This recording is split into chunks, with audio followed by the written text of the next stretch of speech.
Can I have your attention, please? I welcome you all to this meeting of the Cardinia Shire Council and declare the meeting open. This meeting commenced earlier in the day to consider a confidential matter and was adjourned at the conclusion of that item. I now reconvene the meeting at 7 p.m.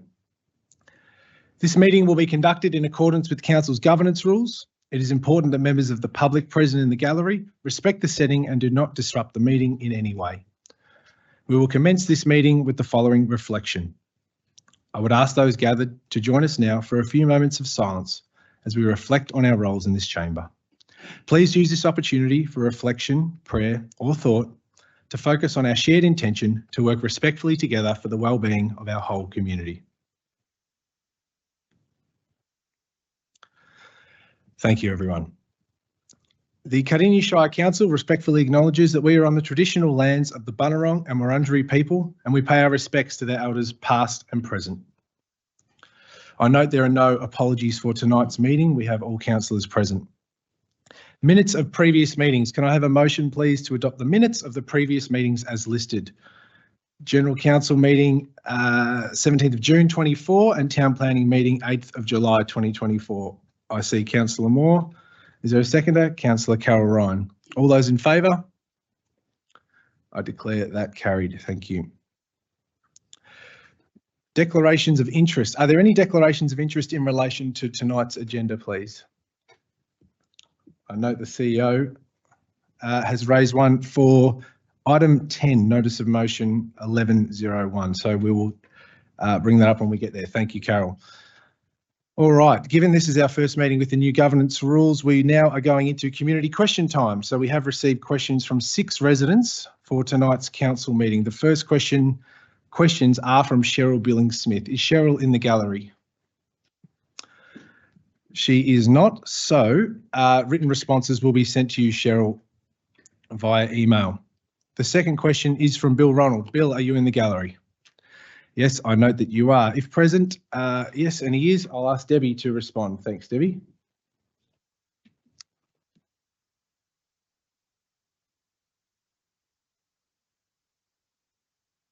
Thank you, Mayor. Thank you, Mr. Ronald, for your question, which I'll read. The last council meeting, 7th of June 2024, saw approximately 30 residents arrive at the Cardinia Civic Centre half an hour prior to the start of the meeting at 7 p.m. One of the residents, a member of Berwick Pakenham Historical Society, Graham Dobson, who is 93 years old and is the husband of Audrey Dobson, the 2023 Senior Citizen of the Year, was attending his very first council meeting. These residents were confronted by a locked door to the Civic Centre building, and while officers and councillors were meeting in the council chamber, they were forced to wait for half an hour in the cold night air. The community-owned Civic Centre has a huge foyer that has seating, security and heating. Could you please explain why our Civic Centre was locked and not open until 6:55 p.m, and further assure the Cardinia community that this will not be repeated in the future? In response, which will be provided in writing, Council's ordinary meetings are scheduled to begin at 7 p.m. The intentions of officers is to open the doors 15 minutes prior, providing the governance team has concluded the preparational tasks. Unfortunately, during the June council meeting, unforeseen set-up delays resulted in a postponed opening of the gallery doors. Council intends to mitigate such delays in the future to ensure timely access. Thank you. Thank you. Just before we go on to the next one, can I ask you to remove the prop from the meeting, please? Okay, I'm going to call you to order, Mr. Ronald, and if you don't remove the prop, you're going to be asked to leave the meeting, please. Thank you, sir. All right, the third question is from Alison Haddock. Is Alison in the gallery?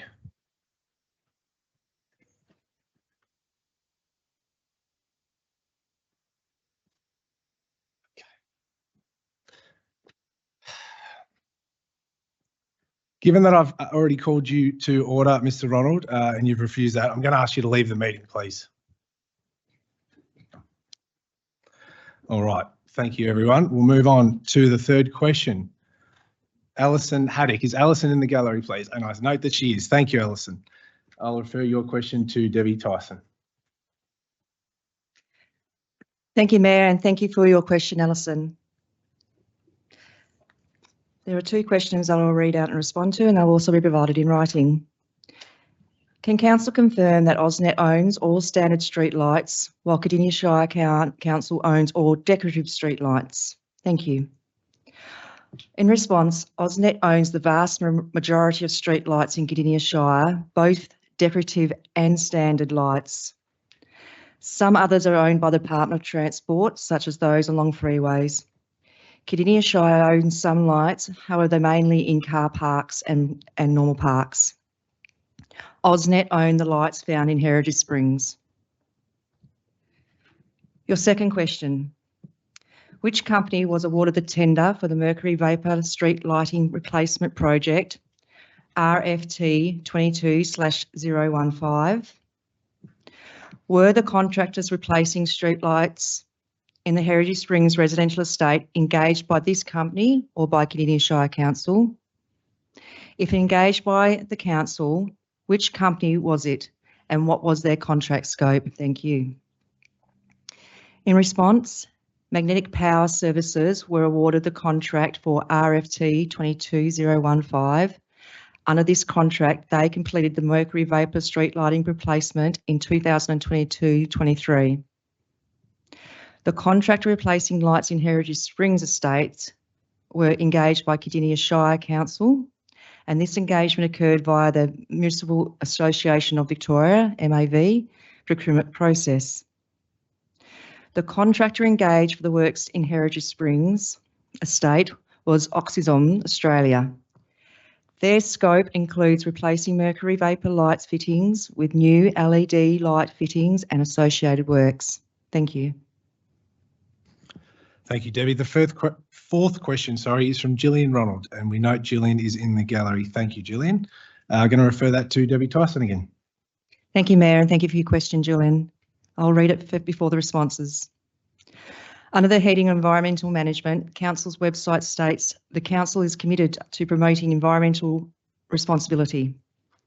At the last Council meeting, in reply to a question from myself relating to documentation for tender contract RFT 22/015, specifically relating to the decommissioning and recycling of lighting equipment and disposal at a recycling facility in accordance with the VEET regulations and the EPA requirements, lighting waste is covered by the definition of e-waste, which is classified as priority waste under the EPA Act.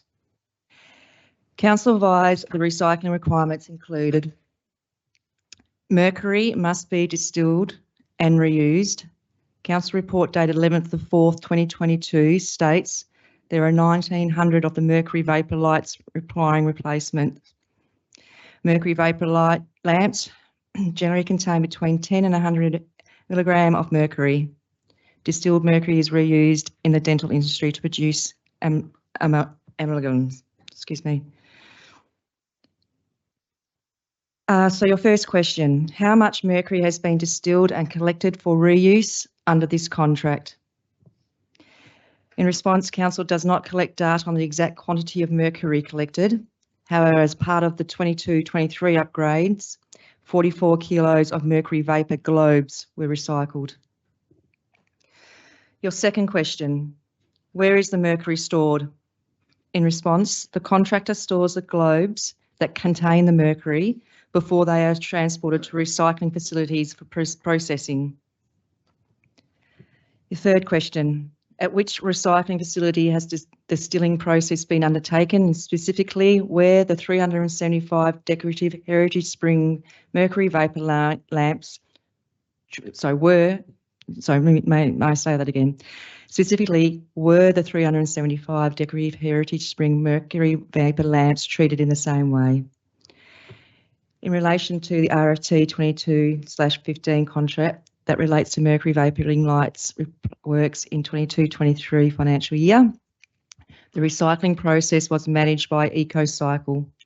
The contractor who has been working in Heritage Springs has confirmed that EcoCycle has also collected the removed lights for recycling this round. Fourth question, can council confirm that the photoelectric cells were disposed of or recycled in line with EPA regulations pertaining to e-waste? I can confirm that as a requirement of the contract, all e-waste disposal occurs in line with EPA regulations, including photoelectric cells. Recycling certificates confirming this has occurred and are required when a contract is closed out, such as the RFT 22/15 contract. Your fifth question, have EPA certificates of compliance for the recycling specified in the contract have been issued to the Cardinia Shire Council? For the works undertaken in Heritage Springs, the contractor is required to provide dockets and/or records verifying the recycling of materials upon completion. This has not yet occurred as the contract has not been completed. In relation to contract 22/015, which occurred in 22/23, certificates from EcoCycle have been provided. Thank you, Mayor. Thank you, Debbie. The fifth set of questions is from Graham Rose. Is Graham in the gallery, please? Thank you. We'll refer your question to Debbie Tyson. Thank you, Mayor, and thank you for your question, Mr. Rose. Your question starts, the Cardinia Shire Council website, Welcome to Cardinia Shire, titled Your Mayor and Councillors says, come to a council meeting. The last council meeting, 17th of June 2024, saw approximately 30 residents arrive at the Cardinia Shire Centre half an hour prior to the start of the meeting at 7 p.m. One of the residents, a member of the Berwick-Pakenham Historical Society, Graham Dodson, who is 93 years old and is a husband of Audrey Dobson, the 2023 Senior Citizen of the Year, was attending his very first council meeting. These residents were confronted by a locked door to the Civic Centre building, and while other officers and councillors were meeting in the council chambers, they were forced to wait half an hour in the cold night air. The community-owned Civic Centre has a huge foyer that has seating, security and heating. Could you please explain why our Civic Centre was locked and not open until 6:55 p.m. and further assure the Cardinia community this will not be repeated in the future? As a suggestion, provide access to the council premises 30 minutes prior to meetings would assist, and thank you. Again, thank you for your question. In response, council's ordinary meetings are scheduled to begin at 7 p.m. The intentions of officers is to open the doors 15 minutes prior, provided the governance team had concluded their preparational tasks. Unfortunately, during the June council meeting, unforeseen setup delays resulted in postponed opening of the gallery doors. Council intends to mitigate such delays in the future to ensure timely access. Thank you, Mr. Rose. Thank you, Mayor. Thank you. And the sixth and final set of questions are from Wayne Andrews. Is Wayne in the gallery? We note that he is. Thank you. I'll refer your questions to Debbie Tyson. Thank you, Mr. Andrews. Your first question, over the last 10 years, what steps has council taken to advocate for approval of replacement technology? Council has engaged with AusNet and participated in ongoing discussions promoting the value of appropriate and suitable replacement technologies. However, council cannot advocate for any specific product, and it is not the authority on testing and ensuring the suitability of street lighting products. Your second question, has council made any effort to try and retain the few heritage luminaries, particularly in Lakeside, Heritage Springs and Valley Drive residential estates? In response, the project prioritises high quality functional lighting to enhance community safety. The upgrade project was carefully planned to maintain the heritage style of the existing post top lights using approved fittings that closely resembled the originals. Your third question, what steps has council taken to investigate the cheaper option of just replacing globes with off-the-shelf LED globes? In response, council has taken several actions, including engaging with suppliers of retrofit globes, consulting with specialists to assess the suitability of retrofit globes and potential issues like compliance, glare, maintenance cost, light spill and higher energy consumption. We've been discussing with AusNet about the use of retrofit globes and their lack of approval, and ordering sample globes to check their compatibility with existing fittings. We have been advised that replacement of public street lights with commonly available off-the-shelf LED globes are not a currently approved option. However, we understand AusNet are now considering these alternatives. And your last question, what was the form of notification Council used to inform ratepayers about the consultation process? In response, Council officers used a variety of communication methods to inform the community. These included media releases, social media posts, articles and Connect newsletters, and mail outs directly to residents in the area. Thank you, Mr Andrews. Thank you, Mayor. All right, thank you, Debbie, and thank you there for those questions. We'll go into general reports. Item 7.2.1, Pakenham East PSP suburb naming. The officer recommendation is that Council formally name the new suburb Honora, and if required, works with family members to select a suitable extension to the name. The Mount Ararat North Road be renamed Mount Ararat Road, and that Mount Ararat South Road be renamed Alice Road, and that the suburb boundary as detailed in the attached plans is adopted. That all suggested names from the voting list be retained for future use, and names suggested through the engagement process are investigated for future use, and that all adopted parts of this motion are forwarded to the Office of Geographic Information names for formal registration and approval. Do I have a mover, please, for this item? Councillor Moore. Thank you, Mayor. I have an alternative motion for this item. Okay, thank you. Please present that. I wish to move an alternative motion to amend the second bullet point of the officer's recommendation in relation to the renaming of the Mount Ararat Road South Road.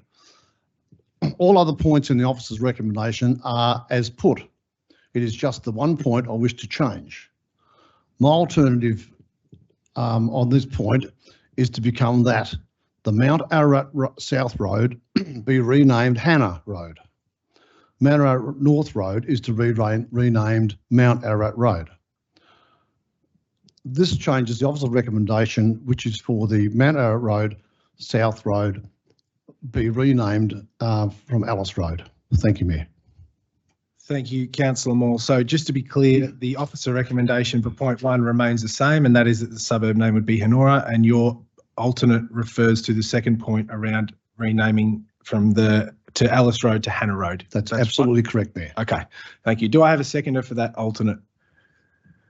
I see Councillor Springfield. Councillor Moore to speak first, please. Thank you, Mayor. Thank you for giving me the opportunity to speak.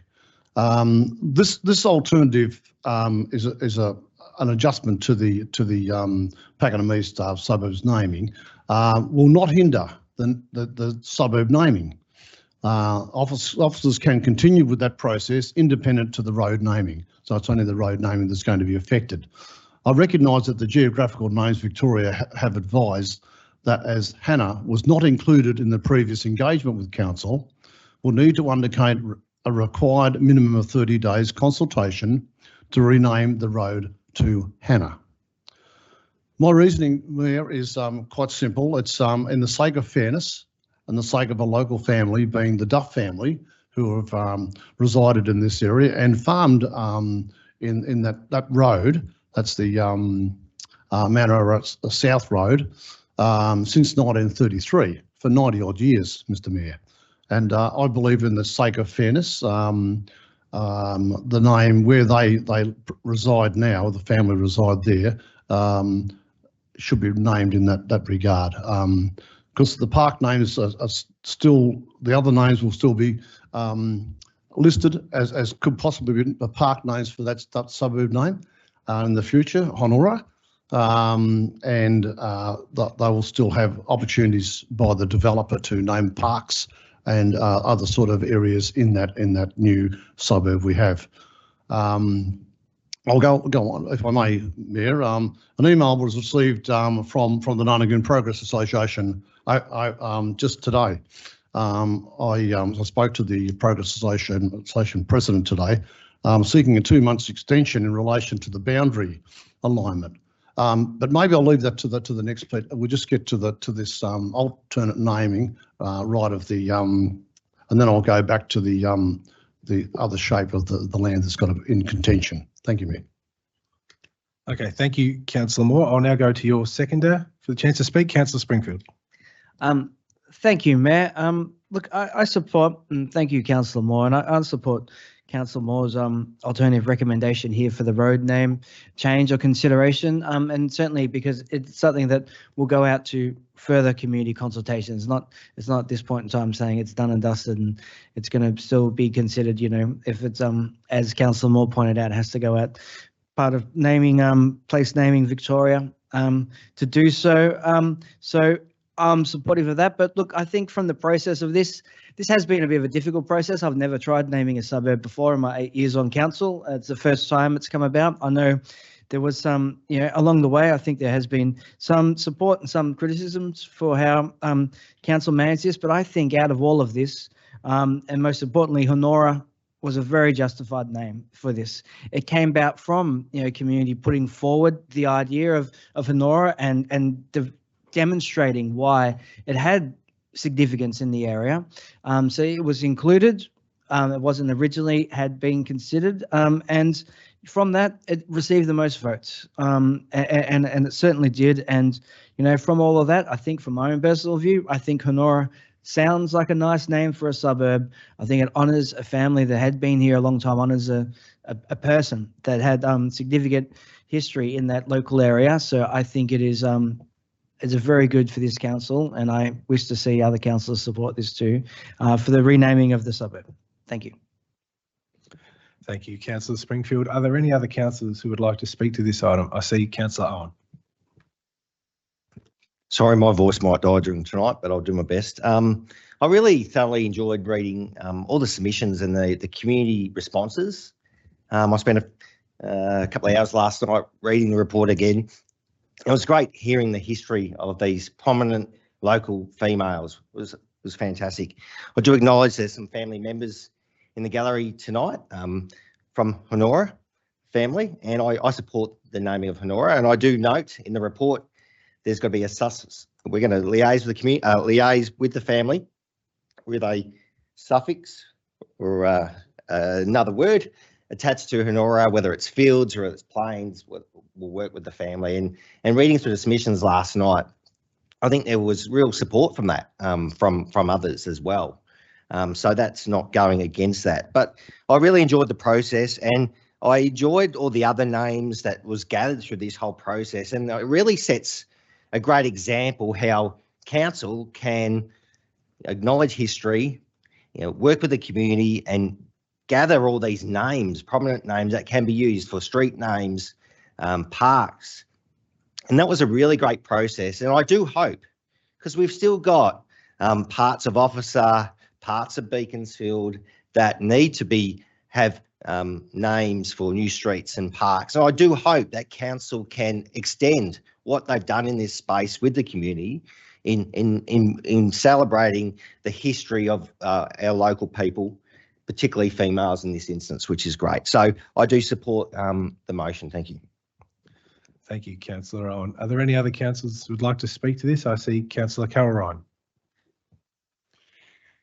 Thank you, through you, Mayor. I think this is really something very passionate for councillors and as Councillor Owen said, the history behind it. And it also indicates very strong women in very hard times of society was so different when they all came to this area. And I think, you know, just, yes, enjoying the history and finding out a lot more knowledge that didn't have before about the community and these people within our community. So I'm in support of this motion. I think it's a great motion, and I think Hannah is a really sweet name to feel really nice and relaxed. It's just got a comfort to the name. So thank you, Mayor. Thank you, Councillor Ryan. Are there any other councillors who would like to speak? Councillor Colin Ross. Thank you, Mayor, and thank you for withdrawing this item to those who have spoken already. I think it's really amazing that in Australia we have such little history in relation to people who came here for the last 200 years.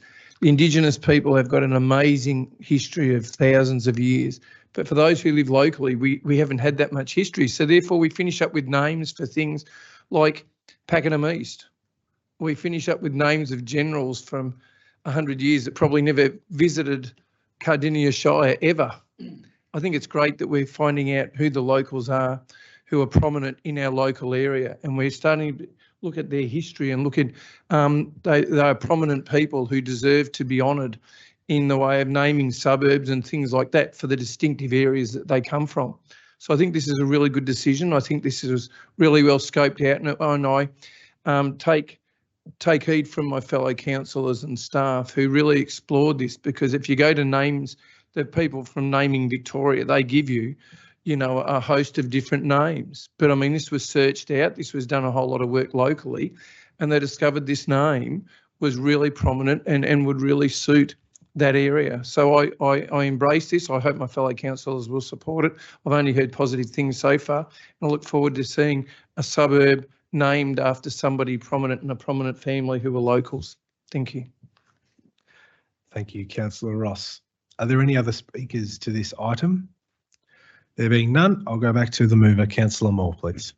Thank you, Mayor, and thank you, councillors, for your positive input and comments, because it goes a long way, and it's a great honour for me to put up the name of Honora and for the Carney family who have farmed that area for so many years to go on. I'll go on about the name, finish the name, then I'll talk about the Nottingham Progress Association email that was sent to councillors.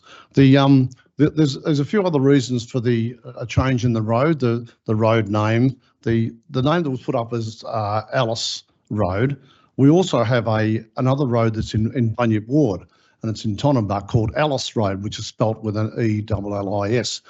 We talk about clarity when we're going to the Ambulance Victoria or the CFA to get identifying these roads and where the action might be, and to give it more clarity.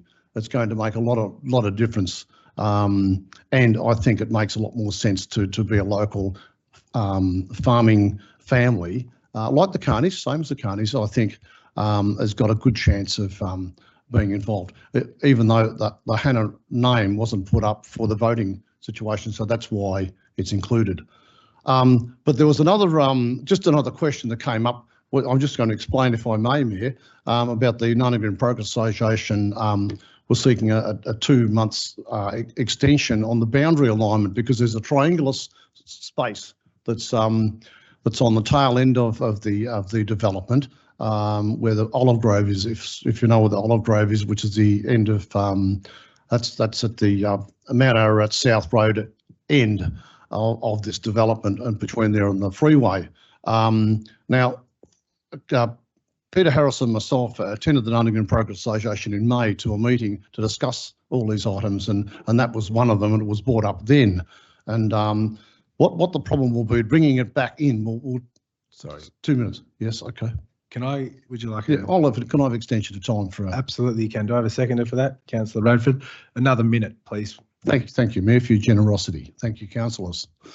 To put up this triangular section where it'll be a nowhere man's land. It's going to be in an area. So to restart the process again, it'll be months after months, and it'll go past our next term. So I think we've exhausted all avenues in this, and geographical names of Victoria have wanted this included in this subdivision. So I think that's what will remain. So Mayor, thanks for the extension of time, and I'll leave it to my fellow councillors, and thank you for your interest. Thanks.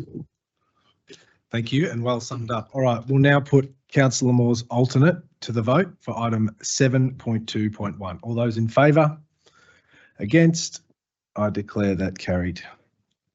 Thank you, councillors. We'll go to item 7.2.2, response to notice of motion 1096, Mercury Vapour Street Lighting Upgrade, Heritage Springs, Lakeside and Garfield. The officer recommendation is that council notes AusNet Services are currently investigating options to retain the existing light fittings and retrofit LED globes in them, and receives a future report recommending a way forward following advice from AusNet Services. Can I have a mover, please? Councillor Ross. I move the officer's recommendation. Thank you. Is there a seconder for this item? Councillor Carol Ryan. Councillor Ross to speak first. Thank you, Mayor.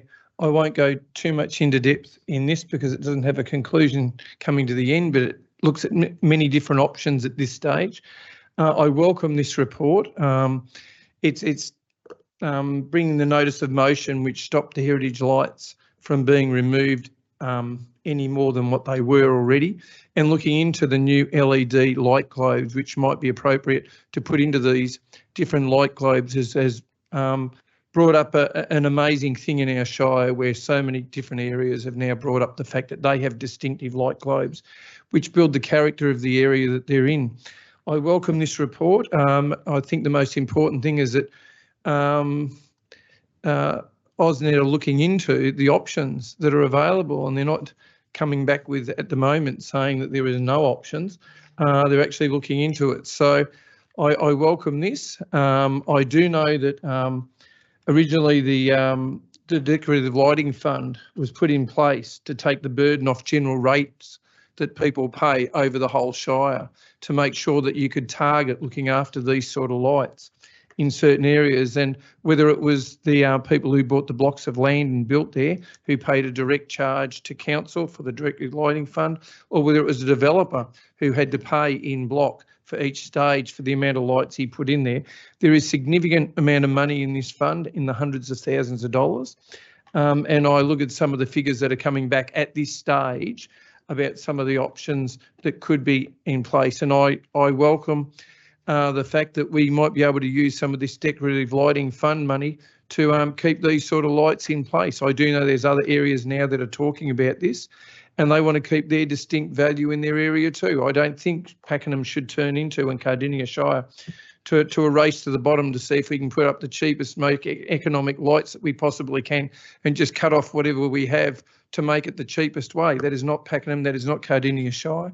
And I look forward to keeping some of the unique character in our area and the other areas that have been highlighted by those ward councillors as well. Thank you, Mayor. Thank you, Councillor Ross. We'll go to your seconder, Councillor Carol Ryan. Through you, Mayor. Reading the report, I think, it's something that we have to look into, the options, and, because, this is part of history, and, it's an identity of Cardinia Shire that we don't want to lose, if possible, to have similar lights, if that's the case, or revamp the ones that we've already got up there. So I'm in support of this motion. Thank you, Councillor Ryan. Are there any other councillors who would like to speak to this item? I see Councillor Owen.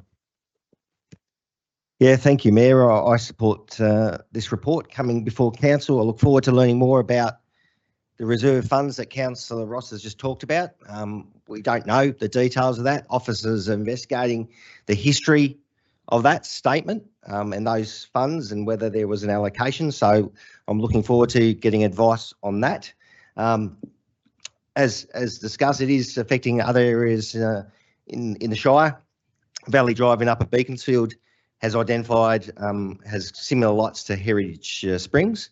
At this stage, the replacement program for those lights is not funded, and there's no plans in the near future to change them at the moment. So there's no funding for that renewal of globes. So nothing's going to happen in Upper Beak until obviously this report comes back, and we'll learn about the history of these lights through that report. So I do look forward to them for it coming back to council. Thank you. Okay, thank you, Councillor Owen. Councillor Moore. Thank you, Mayor. I'd just like to bring up one item, one particular point on this change of lights. My point of view is the what's on a lot of people's lips out of the community is community safety. And I just wonder, I've actually asked the staff to come back to me with a lux level, a lighting efficiency of the new lighting comparison to the older type light, and what it would do. I know the cost is effective, and there's a cost saving involved in this, but I also want to see what the lux level and what the efficiency for our community safety out there and on our streets, because probably may make a significant difference, just that point alone. I know looks is one thing, but efficiency and whether it can achieve what they're there. They're street lights to light the streets up for our safety. So it's something that may be looked into this same report, if I may. Thanks, Mayor. Thank you, Councillor Moore. Are there any other councillors who would like to speak to this item? I see none. I'll go back to Councillor Ross to sum up. Thank you, Mayor. Thank you, fellow councillors, for sharing your thoughts.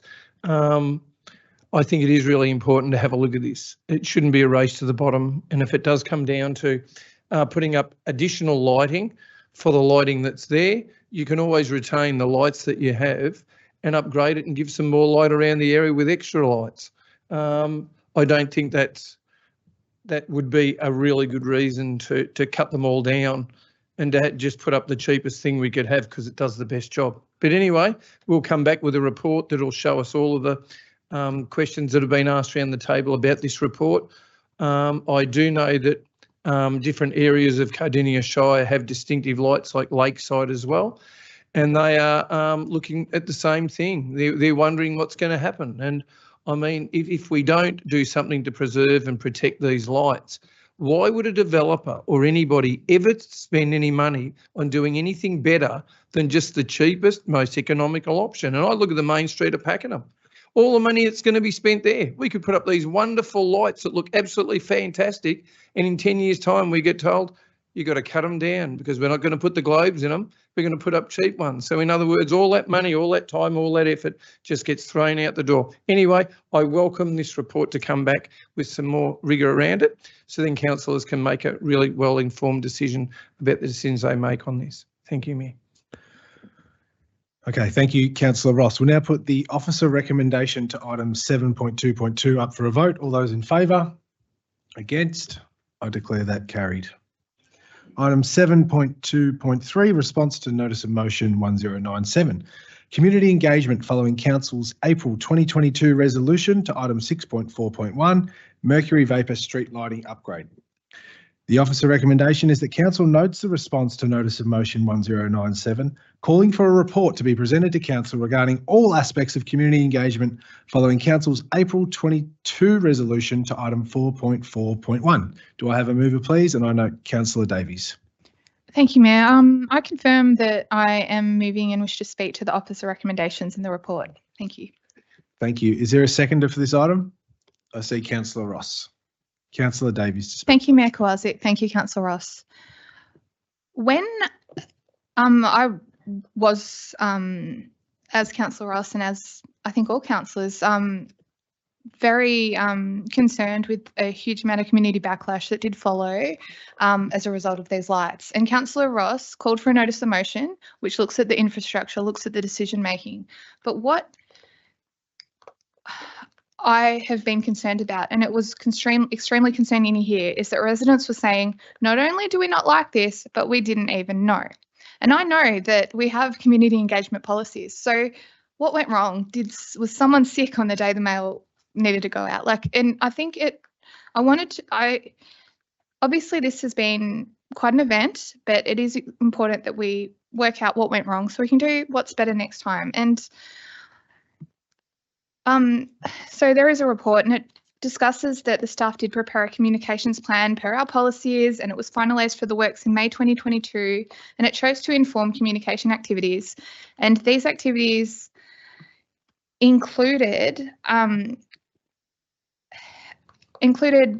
letter delivered to all mailboxes of houses.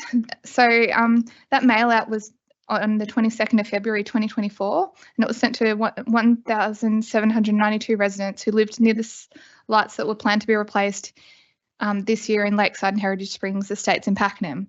To date, I don't know of any resident that has a copy of their letter, but I do trust the organisation who have attached letters to this report, which were sent to the community. So this is not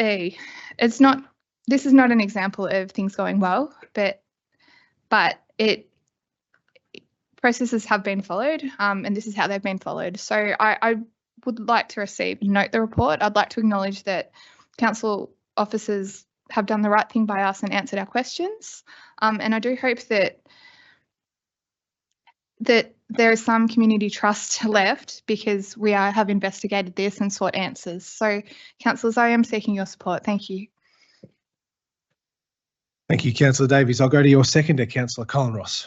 Thank you, Mayor, and thank you, Councillor Davies, for withdrawing this notice of motion and moving it. I think it's really interesting that this term on council, one thing that's really, really important to this council was community engagement, was right at the head, and they in fact wrote, new policies in relation to this.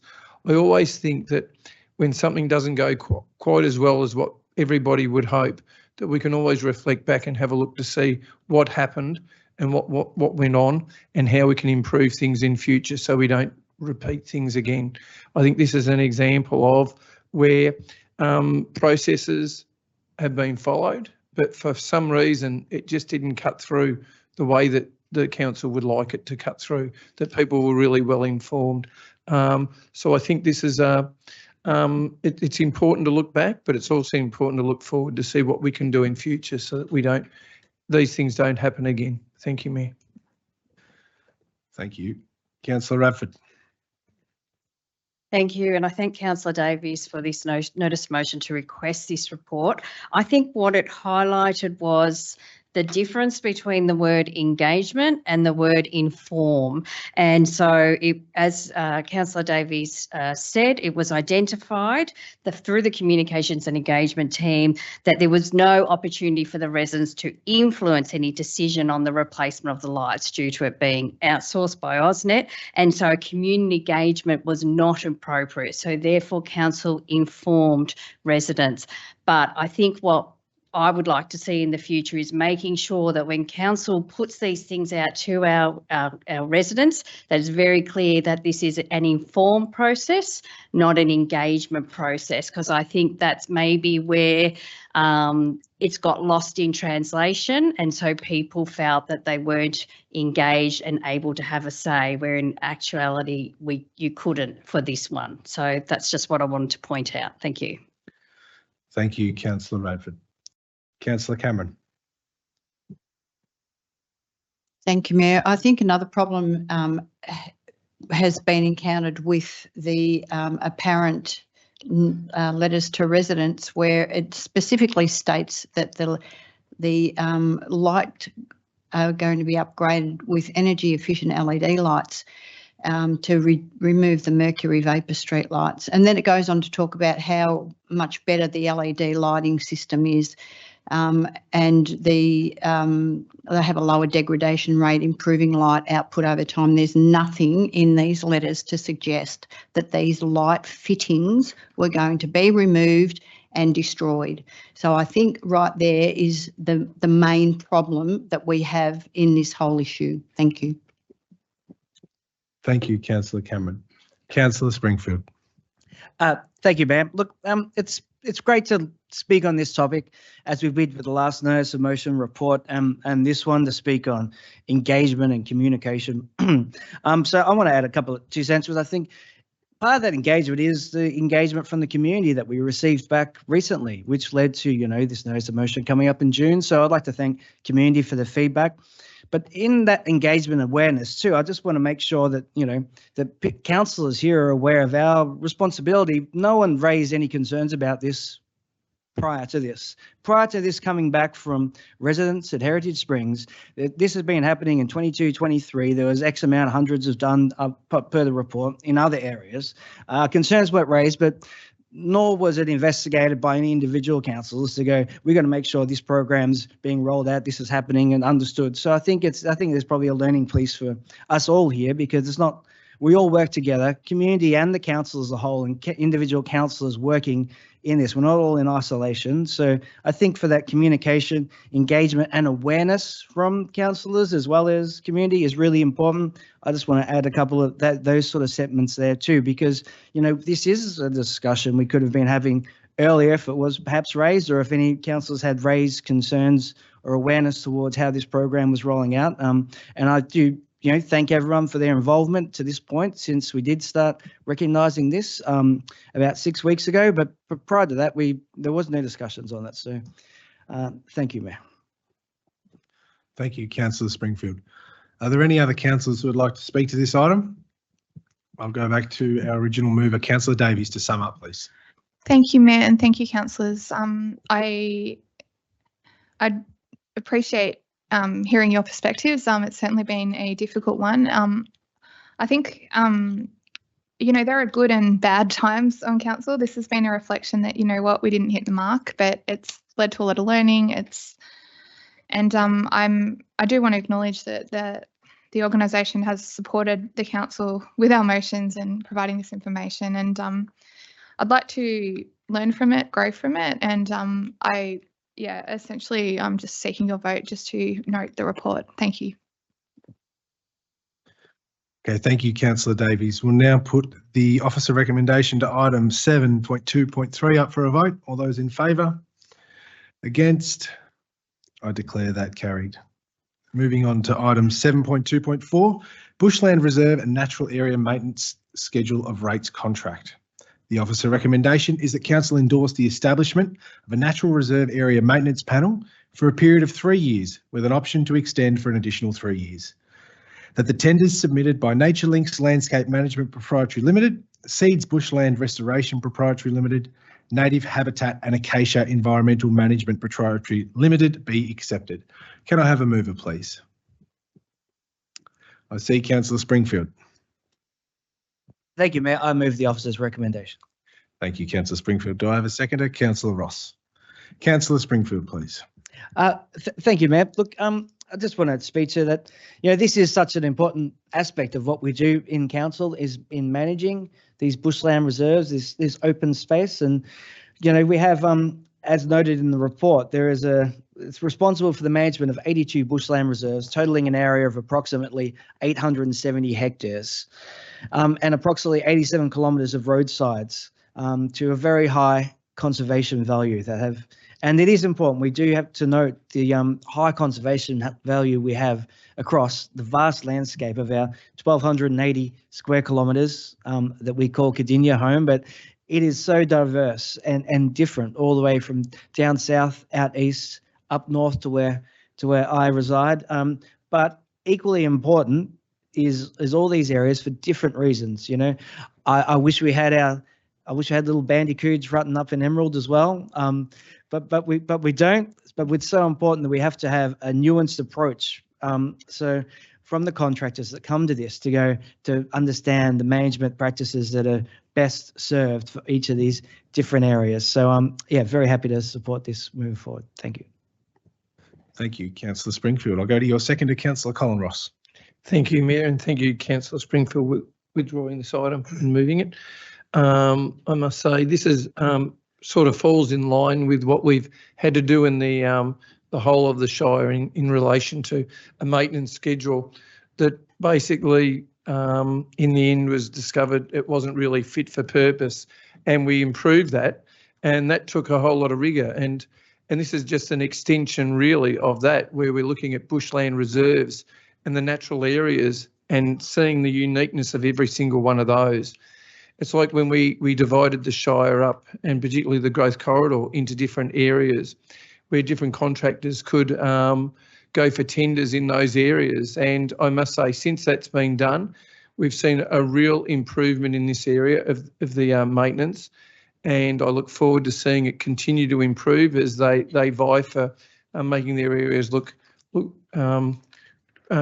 improving the areas and making them look more acceptable for the community to embrace.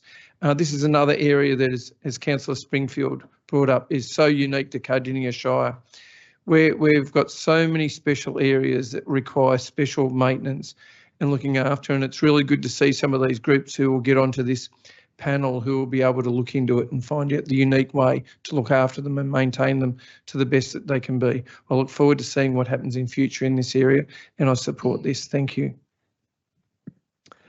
Thank you, Councillor Ross. Are there any other councillors? Councillor Radford would like to speak to this. Thank you. I just wanted to highlight 2 points from the report, that this also will help mitigate the impacts of climate change by supporting a healthy and diverse natural environment, which is really important in an area where we're prone to fire, floods, cyclones, whatever else there is.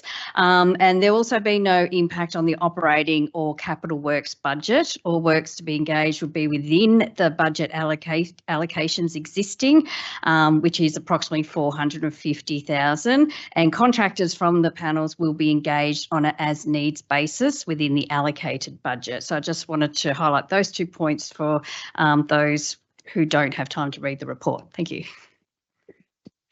Thank you, Councillor Radford.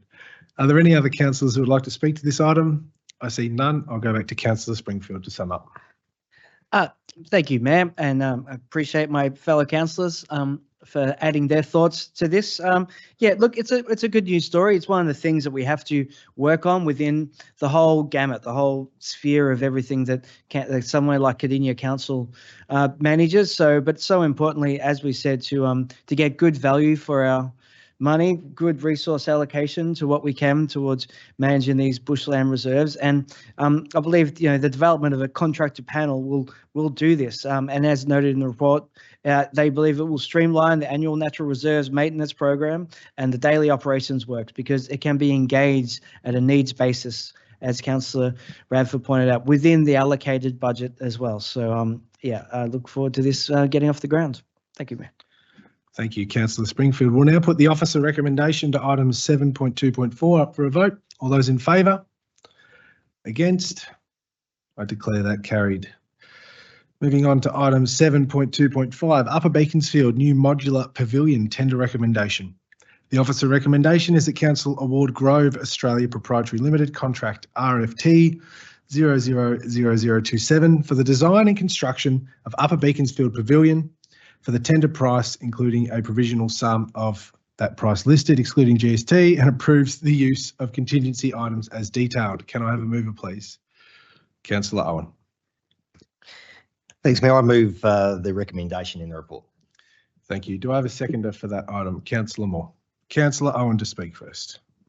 Thanks, Mayor. And this is a really great day for the Upper Beaconsfield community. The community pavilion has served the Upper Beaconsfield community for over 4 decades.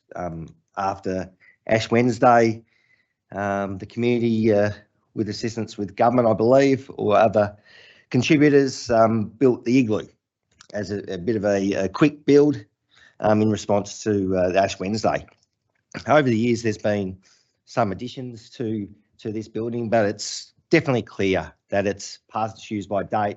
It does not meet the community's expectation regarding access, fair access to facilities. So it's great that this tender is before us tonight. It doesn't meet community's expectations. The community up there have seen other facilities being built in the hills and down the growth corridor, and they're saying it's our time, and it is. So this project delivers a new pavilion, including home and away change rooms, umpire change rooms, first aid room, scout hall, kitchens, various meeting rooms, which is important. This will be used by the entire community. There'll be storerooms and social space. The new facility will be utilising a modular construction method, and we're seeing modular being used more in Cardinia Shire. Financial times is tight, and we need to rethink how we build new infrastructure, and modular is part of that. And I've been really proud of the Upper Beaconsfield community. They've embraced that component because they could see that this project may not get up if you don't pivot and understand the current financial situation that all governments are in and build that what you can afford. But this will be good. So it is a design and construct of those spaces that I've just detailed. It's going to be in line with Council's enhanced standard sustainable buildings policy, also our enhanced standard universal design access guidelines. It's really important. At the moment, girls can't change in those change rooms. They have to go to the toilets at the back because they're mainly urinals and that's it. So it's been really clear from the outset that we need to improve facilities for all. It has been a long process. I reckon it's been close to 10 years to get to this point. We've been able to secure other government support. At this stage, state has confirmed, obviously with their growing suburbs, significant allocation. Council through its budget has significant allocation. We're still requiring the new federal government, because it wasn't the current federal government that committed 500,000 towards this project. We're still confirming whether the government will still contribute to the project, but hopefully they will. So council has extensively engaged and consulted with the committee of management. We know this is on DECA land. It has some challenges being on that. People around this table will know about that. But with having that significant state government support, I think this project is possible because of that significant state government support. So I do look forward to hopefully we adopting this tender, but I do look forward to other councillors contributing. Thank you. Thank you, Councillor Owen. We'll go to your seconder, Councillor Graham-Moore. Thank you, Mayor, and thank you, Councillor Owen, for withdrawing this item. Councillor Owen's voice might be a little bit croaky, but I believe it's a lot of emotion that's involved in this particular item, as well as because it's a special moment for a ward councillor who's been working tirelessly in that area in this region. And I know from the user groups that are in the Upper Beaconsfield area, they put a lot of pressure on the councillor to supply and achieve this particular item, because I know these rooms. I've been in these rooms, and they were pretty bad, that's for sure, particularly the scouting hall that they had to put up with for so many years there. And this relocatable or this modular type building ticks a lot of boxes. It's got the roof mounted solar PV system. It's got it harvests the rainwater to use within the building, and there's other components like the LED lighting and sustainable material selection. The future is modular. I don't think we're going to see any pavilion, any permanent structure that we're used to seeing over the years gone by, because of the cost and the speed that the modular give us as a council to be right up to date with all our community facilities, and I think the environment is suitable for that, particularly in this Upper Beaconsfield area. So I congratulate the councillor and the staff who've worked very hard to get this down to this point. And the other thing I congratulate is we're using a local modular system fabricator to actually build this.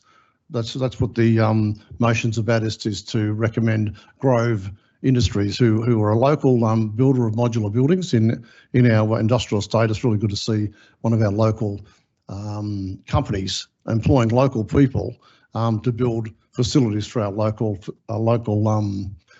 community. So it's really good to see, and I've got no hesitation to second this and vote on this way. Thank you, Mayor.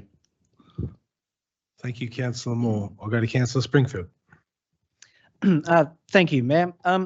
Look, and I thank Councillor Owen as well for moving this motion, and Councillor Moore for seconding it. It's I too support this moving forward, the awarding of this tender, but it has been a long process. It was initially in the previous council term when we had multi-member wards, and Upper Beaconsfield was part of the Rangers patch that I shared with both Councillor Owen and Councillor Wilmot at the time. So, and I know how passionate the community was about seeing this established. They put a lot of energy in themselves to advocate for this, and it has taken some time. So I think I really am pleased to see this has progressed to this point in time, but it hasn't been easy, and there is difficulties that face us as a council, especially in these last few years when we have, when we got to focus on the priorities for our capital works expenditure, which seems to does not increase at the rate that the costs of everything have increased. So it has been hard. We had to make some hard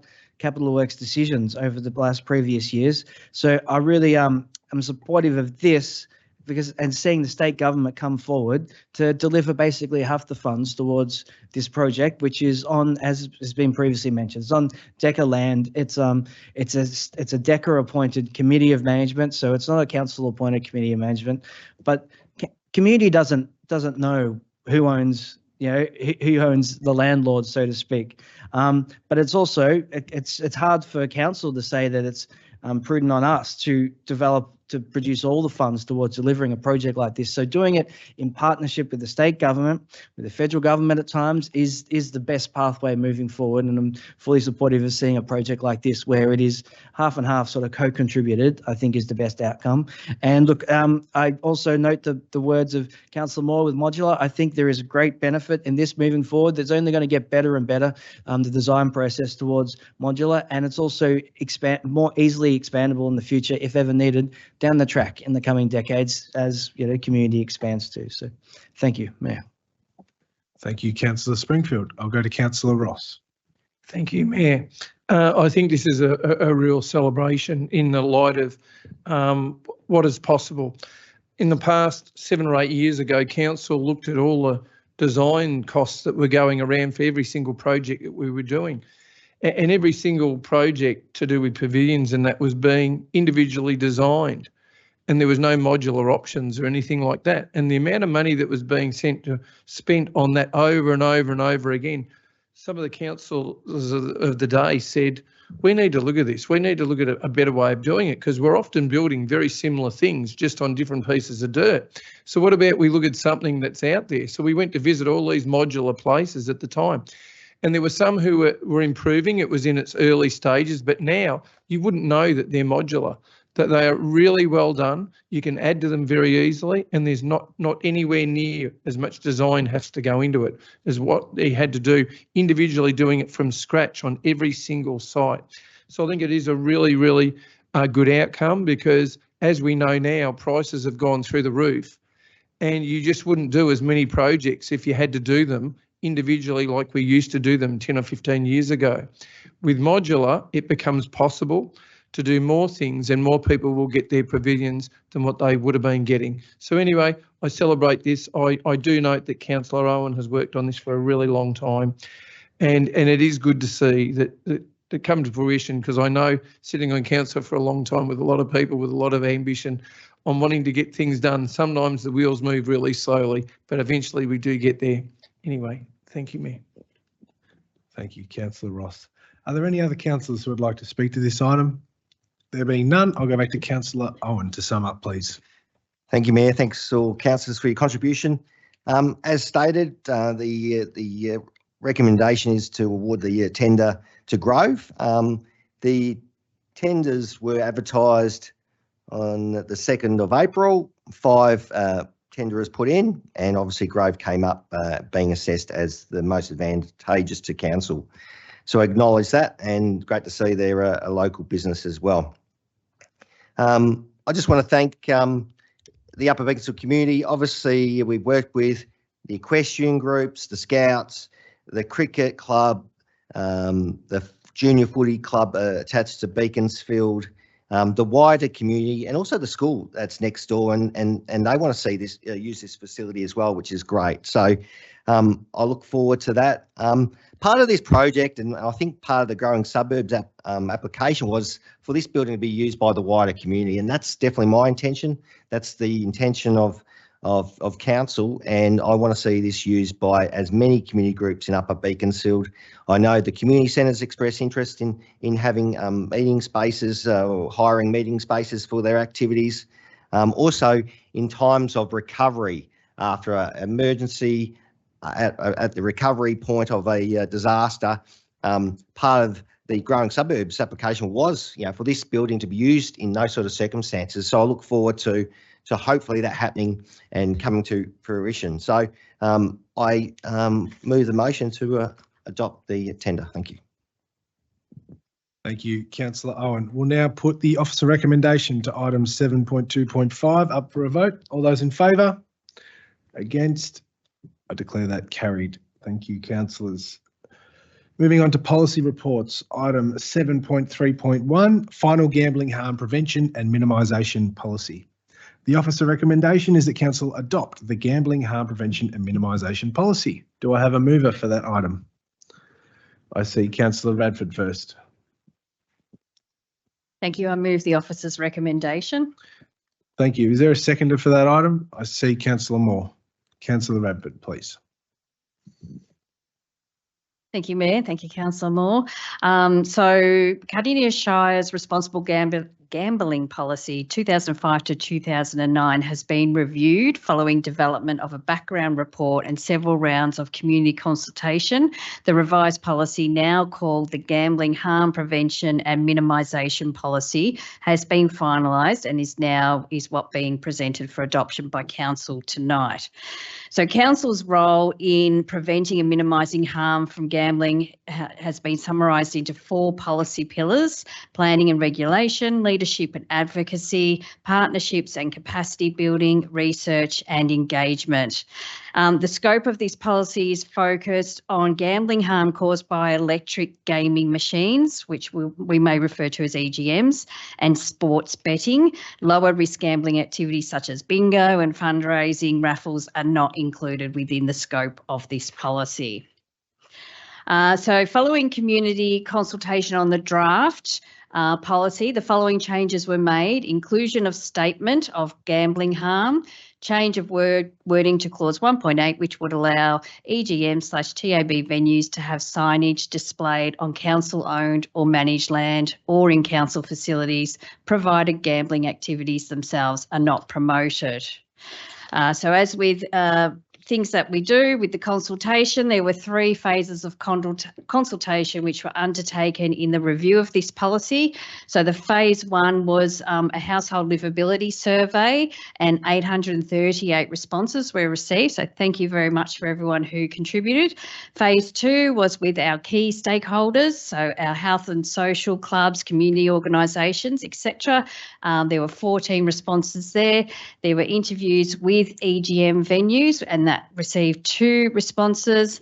And then we quite often go to, in phase 3, we went to a number of our advisory groups and action teams. And within this report, you can see that list because there's a large list there. So I'm really happy with the team that took this on, did the engagement. There was a lot of work put into this.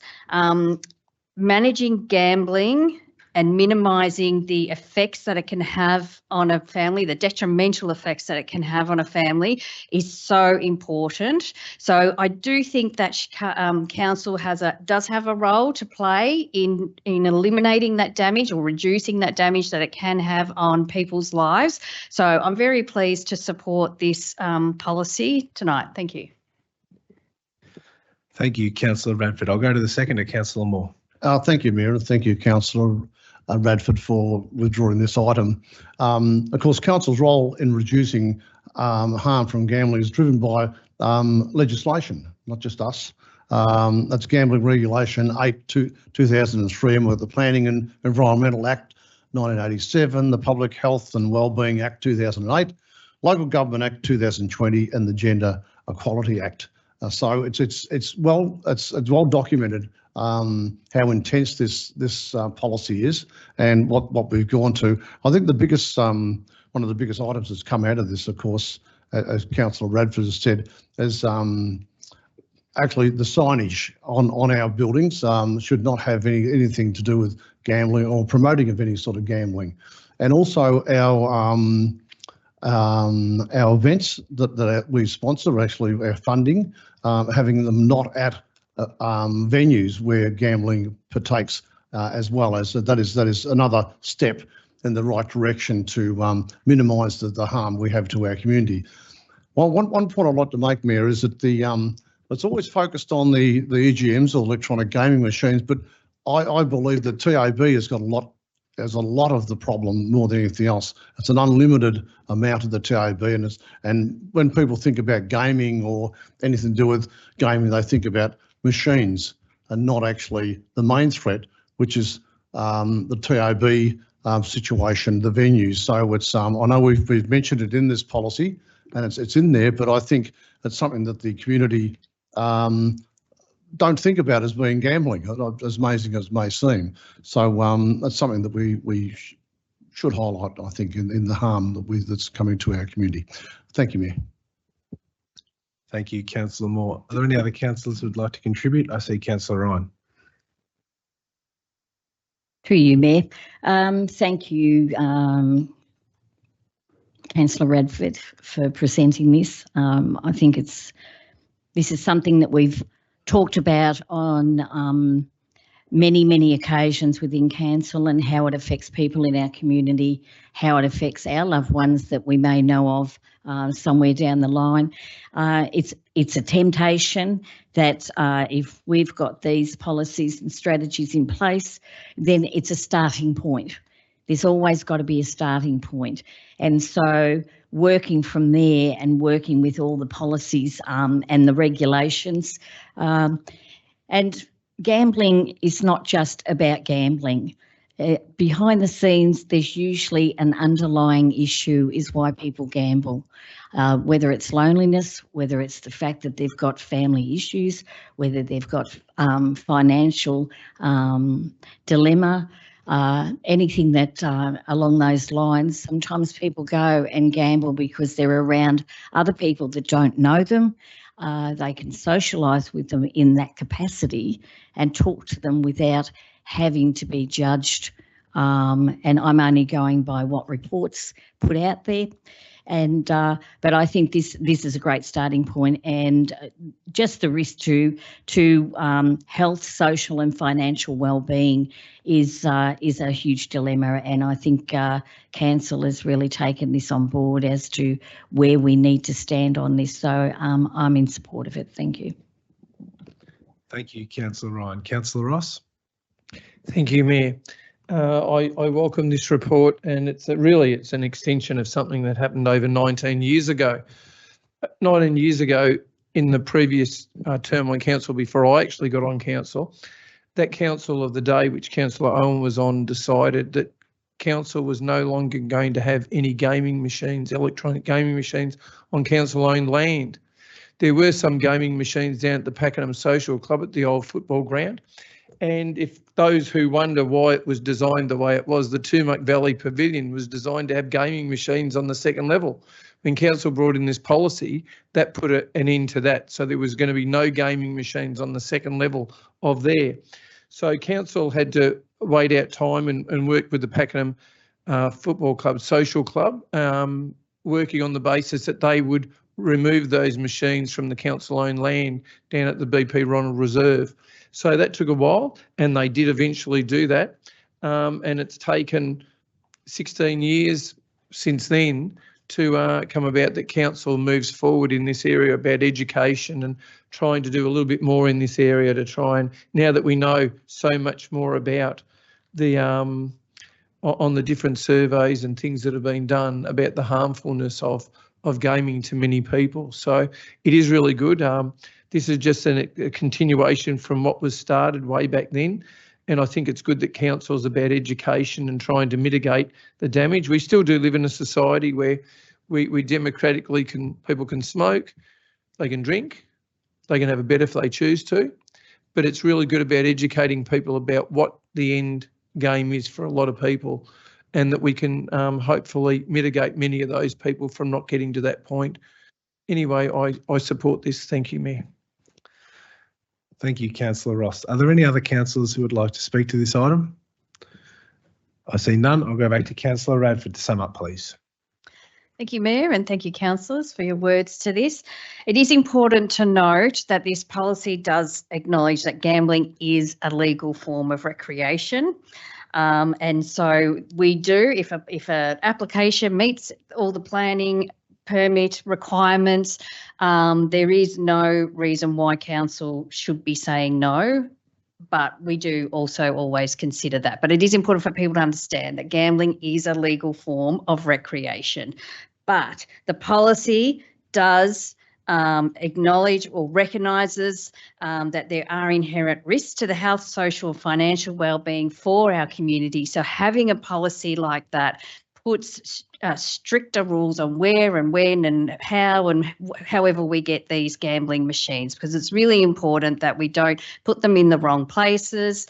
And, you know, we've got our youth and older people, and as Councillor Ryan said, it's too easily accessible. So I think that this policy has been well done, well engaged with the relevant stakeholders in our community. And as again, I thank the team for doing that.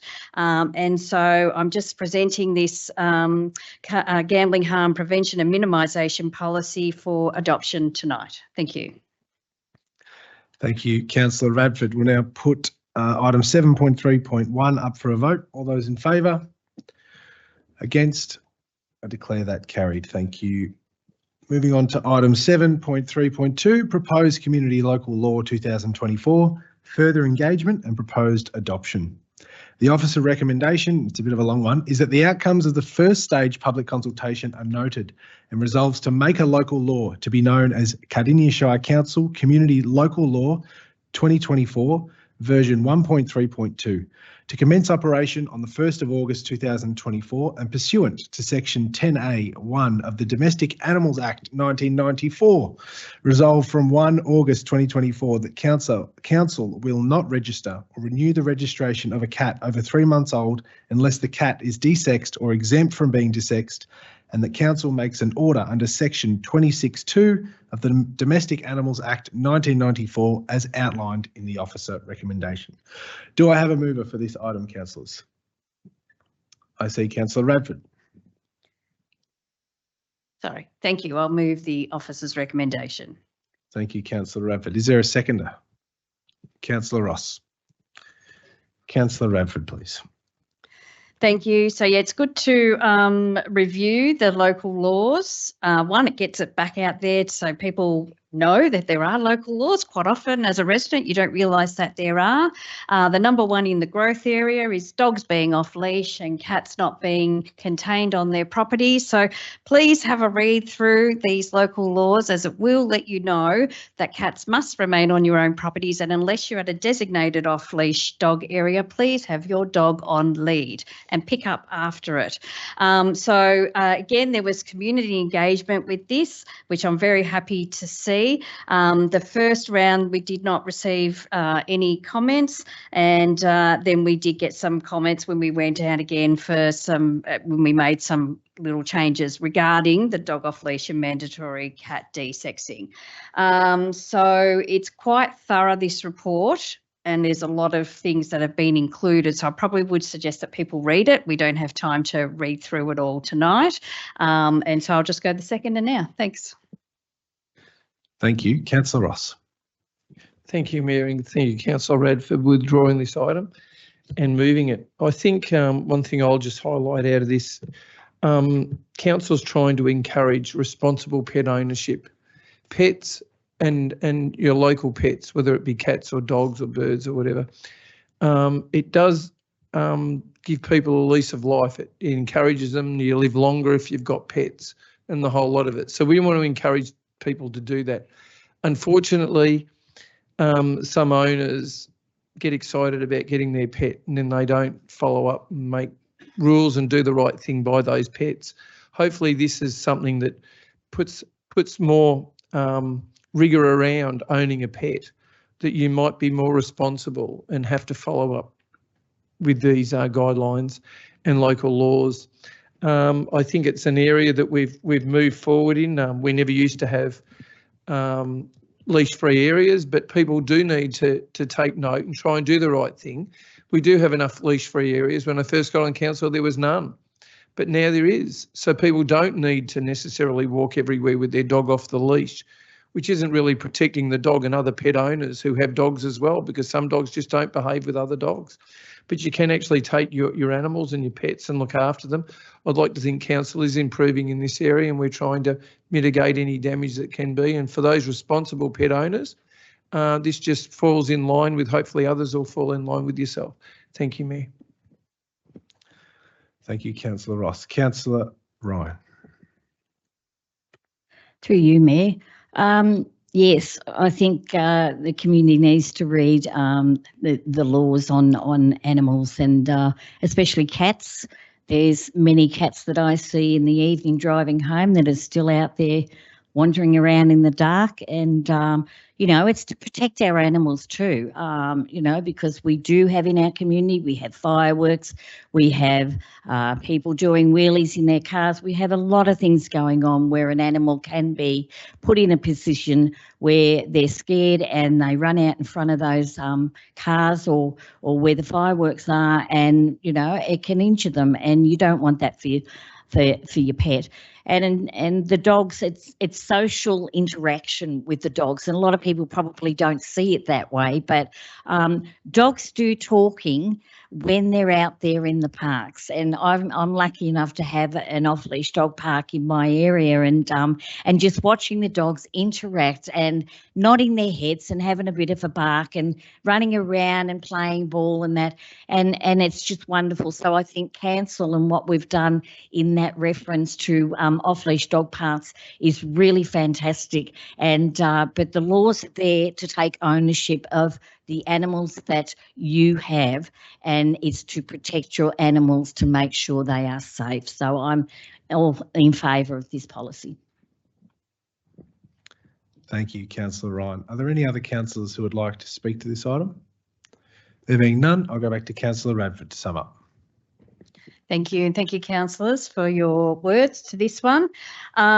Just to quickly note, within this report, there are 13 dog off-leash areas. So if you go to this report, even on the council website, it shows you where those are. So there definitely are a lot of off-leash sites within our Shire. Another thing to note is the local law may be reviewed or amended at any time by following the process in the Local Government Act. At a minimum, council commits in the compliance and enforcement policy to review local laws every 5 years.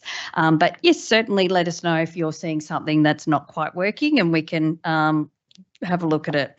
The local law also includes clauses that relate to the domestic animals, cat desexing and dog leashing requirements.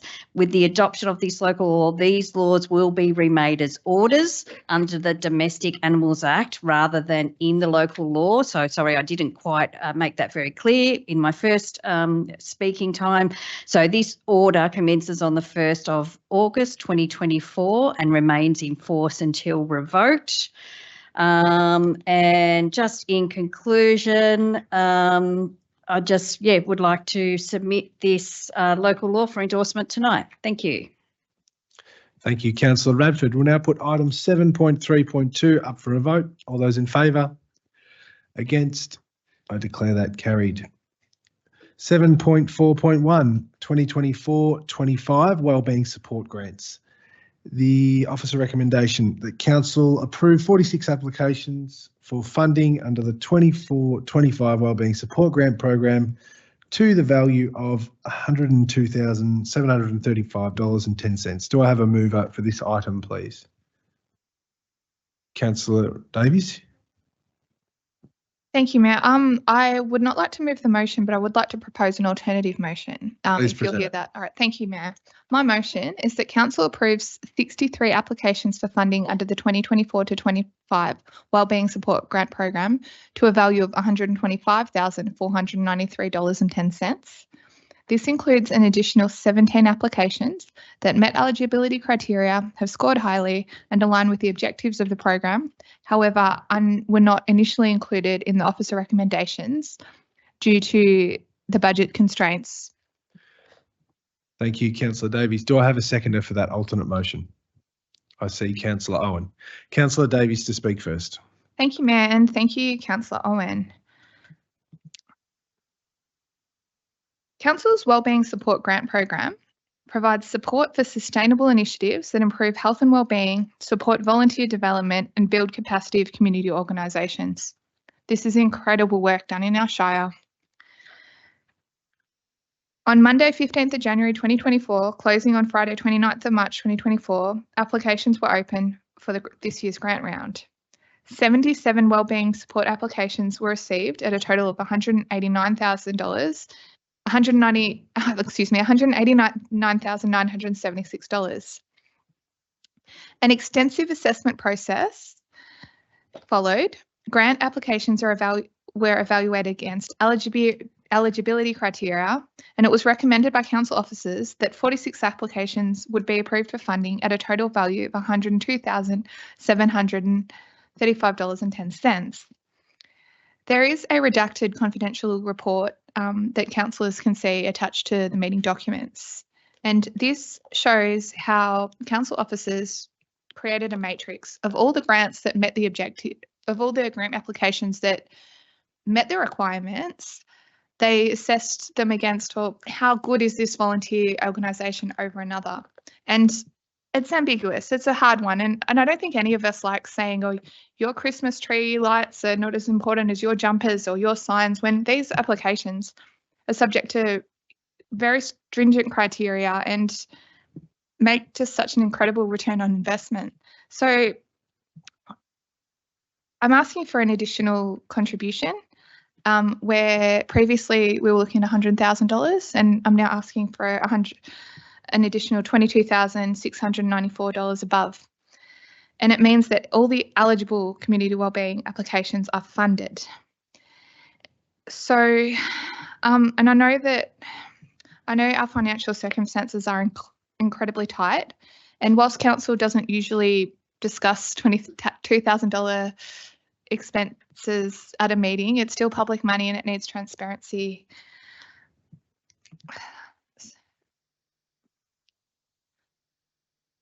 So a key feature of the council plan is empowering our communities to be healthy, connected, resilient, and these grants are the backbone of doing this. There's initiatives that are sustainable and they build the capacity of our community organisations to do more good. And I really am seeking your support to get behind them and make a minor change. Originally we set up to 100 and we're now going up to 125. Yeah, I will always support our volunteers. It's an absolute eye opener, and humbling to see how much goodwill happens across our community. And for that reason, I don't want to say no to any of them. So I'm seeking your support in a change where we fund all eligible grant applications. Thank you. Thank you, Councillor Davies. I'll go to your seconder, Councillor Brett Owen. Thank you, Mayor. Thank you, Councillor Davies. I really wanted to second your motion for at least to have a debate. I think what you're asking is reasonable. It's well thought. I do acknowledge the officers have gone through each criteria, and obviously there's a budget which they obviously were tied to. So I do acknowledge that. It is $22,000 increase. Can I ask the appropriate officer, where would this money come from if council does decide to allocate the additional money? Obviously, it's not in the adopted budget. It's an addition. So Yeah, where thank is you. this money being found? Thanks, Councillor Owen, and we'll refer that question to the CEO. Thank you, Mayor. It'll come from the operational budget. Okay, thank you. But I do acknowledge that we adopted a budget. The current budget where these grants do relate to is funded through less than about a month ago. So I do note that. So that's all. Thank you. Thank you, Councillor Owen. Are there any other councillors? Councillor Radford to speak to this item. Thank you, and thank you, Councillor Davies, for your alternative motion. I would like to foreshadow that if this does not go through, that we move the officer's recommendation, please. I'm a little bit the same. I don't want to set a precedence. We have already endorsed a budget, and our operational budget is just as tight as our other budget. So it does concern me when we're taking money from somewhere else to support something. So that's something that I'm trying to decide on at the moment. Agree though, love supporting our volunteers and encourage people to put in their grant applications, but the council does have a budget. Should we be going over that when we've already just endorsed it? That's my question. Thank you. Thank you, Councillor Radford. Councillor Moore. Thank you, Mayor. Thank you, Councillor Radford. I agree with your foreshadowing arrangement that may come up if this fails. Where do we stop and start with these applications that come in?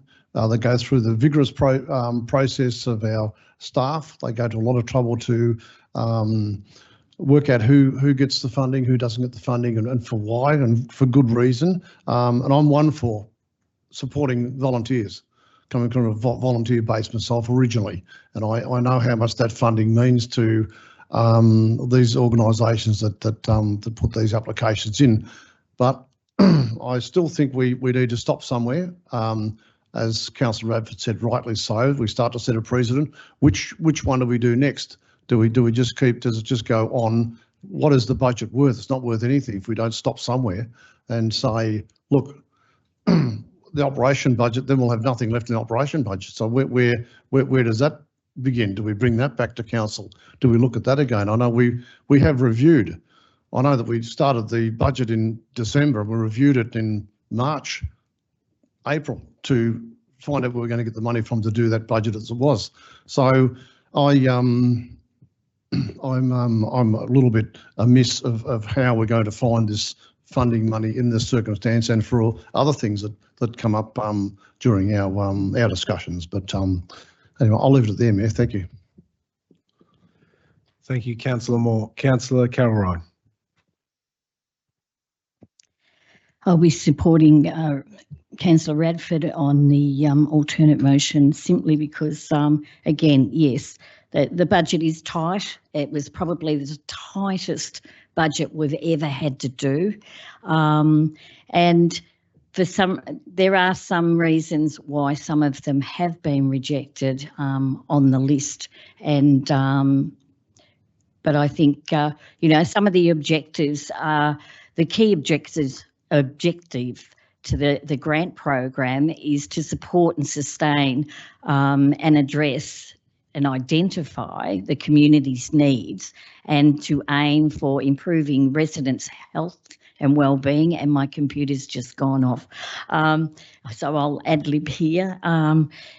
So it's about their health and well-being, their social interaction, and I think, these grants really, really work on that. But at the same time, we have to, when we've already made a decision on the budget and the budget is already being gone through, I don't see us altering it at this stage until next budget. Thank you. Thank you, Councillor Ryan. Are there any other councillors? Councillor Springfield to speak. Thank you, Mayor. Look, this is it is a difficult situation. We have many difficult decisions to be made, I think, at different times in this council. This one is unique that presents in front of me. I think it would, in a sense, as we talk about this, we just, like I said, we recently adopted the budget last month, but it would almost be prudent to consider in future council terms and future council years to actually understand what the grants program, what the submissions have been towards a grants program like this before we adopt the budget. We already had this information on hand of the submissions, but it would almost be worthwhile looking rather than adopting a budget. Then next month we come back and say it doesn't fit in the budget we adopted. I don't know. Look, if I sit back and think of the purpose here and my decision making as a councillor, I think there's a lot of merit to our grants program. I really do. So look, I will support Councillor Davies in this addition of $22,000, 694. I know it is additional to what our budgeted amount was, but I think it's a small amount compared to the benefits that are received from the community when it comes to the community wellbeing and support. And most of these grants are for $800 here, $1,000 here. It does spread a long way. I think I see merit in it, even though it is above the budgeted amount that we had agreed to. Thank you, Mayor. Thank you, Councillor Springfield. Are there any other councillors who would like to speak to this item? There being none, I'll ask Councillor Davies to sum up, please. Bear with me, microphone issues. Thank you, Mayor. Thank you, councillors. I'll firstly correct Councillor Ryan. None of the grant applications that I propose are funded are being objected to based on not meeting requirements of the scheme. They're all compliant and all to a very high standard. Councillors, having worked together for nearly a whole council term, if nothing else, I know that we're a council that supports community wellbeing, and it's really hard to do that. This is a way we can do that. $22,000 additional funding taken from 12 months of the operational budget, that's one staff member 1 day a week. And we have numerous staff openings. $22,000 is a drop in a bucket. Our grant applications are a small part of our spending with massive community benefits. $22,000 is not nothing, but it's not huge when you're looking at a $85 million capital program each year.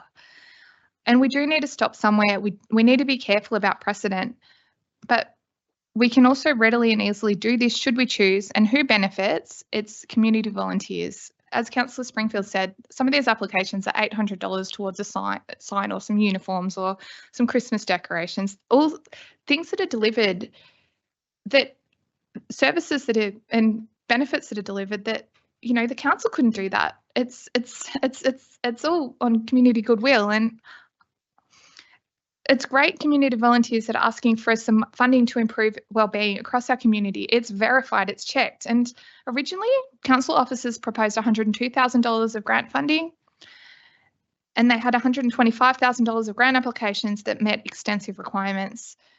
And they've confidentially presented to us a matrix ranking system, which suggested the first 100,000 based on a prioritisation, which could be approved over others which couldn't. And that's not a public report, nor should it be, but it's also highly subjective. So I do acknowledge that I'm proposing something which is over budget. Originally, we said 100 towards this. Council officers said, oh, what about 102? I said, well, how many are eligible? 125? I'm going to put up an alternative motion. I would like it to be considered. And I also would like to thank all the... Councillor Davies, I ask you to sum up, please. I would also, just to conclude, and thank all the applicants and all the volunteers that make our world a better place. Thank you. Thank you, Councillor Davies. We'll now put Councillor Davies' alternate to 7.4.1 up for a vote. All those in favour? Against? I declare that carried. Moving on to item 7.4.2, 24-25 Community Capital Works Grants. The officer recommendation is that Council formally endorses the following community grants across 3 categories of the 24-25 Community Capital Works Grant Round. 6 Community Capital Works grants, total value of $91,500. 9 Community Capital Works Partnerships grants, total value of $105,837.17, and 2 major equipment grants, total value of $22,124. Do I have a mover for that, please? Councillor Springfield. Thank you, Mayor. I would like to move an alternative motion for this agenda item. Please. My alternative motion is as follows. Just as you'd listed, the council officer's recommendation, I want to support all of that, but my alternative is to add on a second point, which is that council officers undertake further investigation to explore any opportunities to support a number of grant applications received relating to solar panel installation that are currently being recommended for refusal. Okay, thank you, Councillor Springfield. Do I have a seconder for that alternate? Councillor Moore. Councillor Springfield to speak first. Thank you, Mayor. So again, this is one of our major major grants programs that we undertake each year, and it goes through a stringent process of analysing, understanding. It is in some ways it is a little bit clunky. I'm not going to speak to any of the individual items because it is in a separate redacted report of confidentiality of what these personalised items are for the groups. But in a higher level, there was several applications there that were recommended for refusal relating to solar panels, and some of the rationale for refusal within the report we were presented, I thought was pretty light on detail of the real reasons why or for the intention of it, where I see with the solar panel installation on community facilities that are run by community, owned by us in our land, I see it as a really purposeful addition, because not only does it help us meet our requirements that we've already agreed to under reducing our emissions targets, and we have set policies toward that, but also for these community groups that operate out of these facilities, once they have solar panels installed, it will vastly reduce their expenditure, their outgoings towards electricity bills and everything. So it's a win-win, whereas, we can kick it further down the line, and maybe it happens the next year or the year after, but that's still, the sooner we do it, the less power bills we're going to pay and the less emissions that we make. So look, at this point, I'm not recommending any particular project to say they should be approved. I note it in the report, the council officers are aware that there was several in there that were for this specific purpose that were recommended for refusal. I would just like us to go back, receive a bit of a report on that to understand if we can fund them under, what we have budgeted for. And I want to note too, I'll speak to this in conclusion, but the budgeted focus has been a bit different for this year compared to previous years of our allocation towards the capital grants, capital works grants such as this. So look, I'm just asking for a bit of further consideration from our council office towards opportunities to fund some of those projects. Thank you, Mayor. Thank you, Councillor Springfield. I'll go to Councillor Moore. Thank you, Mayor. Yes, I'm happy to second this alternative motion. Notice motion. I think anything that can support renewable energy of some kind, and that's what I think that I know that Councillor Springfield is getting onto, and I think there's no budget financial implications with this notice. And so that's why I don't have much of a hesitation to support it, like in the former notice that was there before.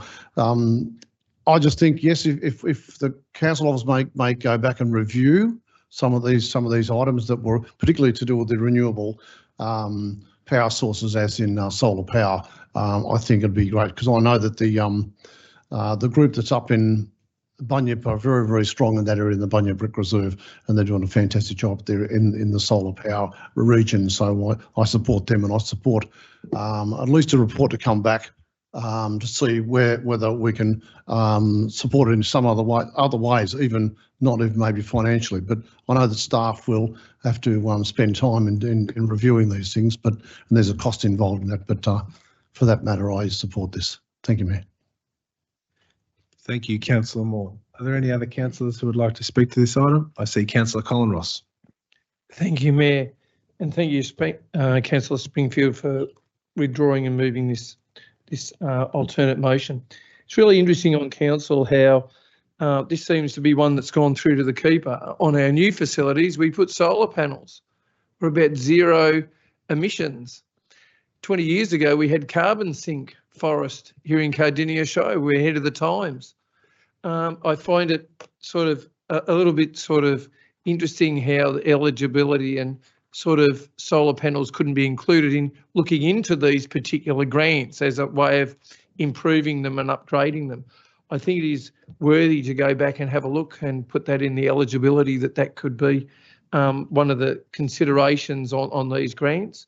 I just think it might be one that's gone through to the keeper and been an oversight, because I believe we are really responsible in this area, and I think it just continues. Why not with the new facilities? We do it, so why not retrofit older facilities where people are going out of their way to try and put in for grants to improve the efficiency and use the God-given sunlight that we have in Australia, which is far more than any other continent around the world.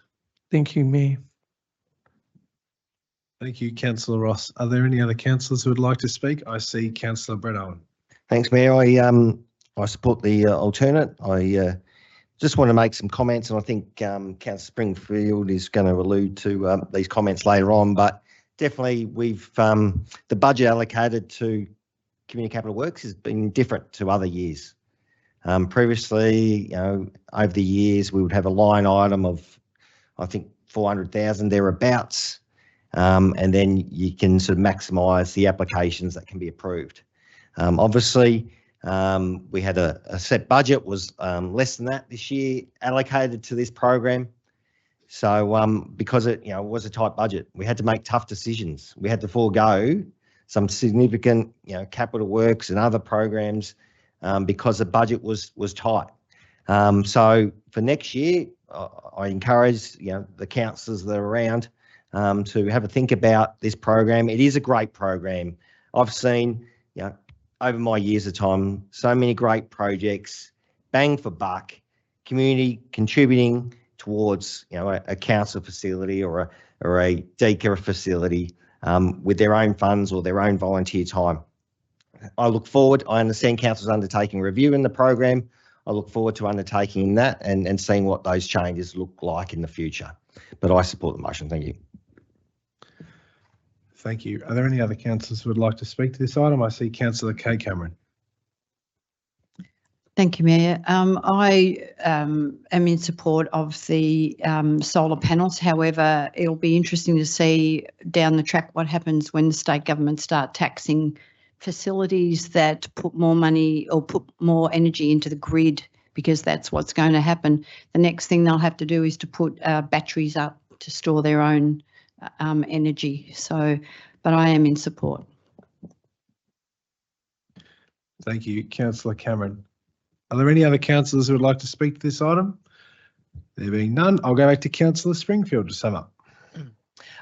Thank you, Mayor, and thank you to my fellow councillors for your comments and words of support.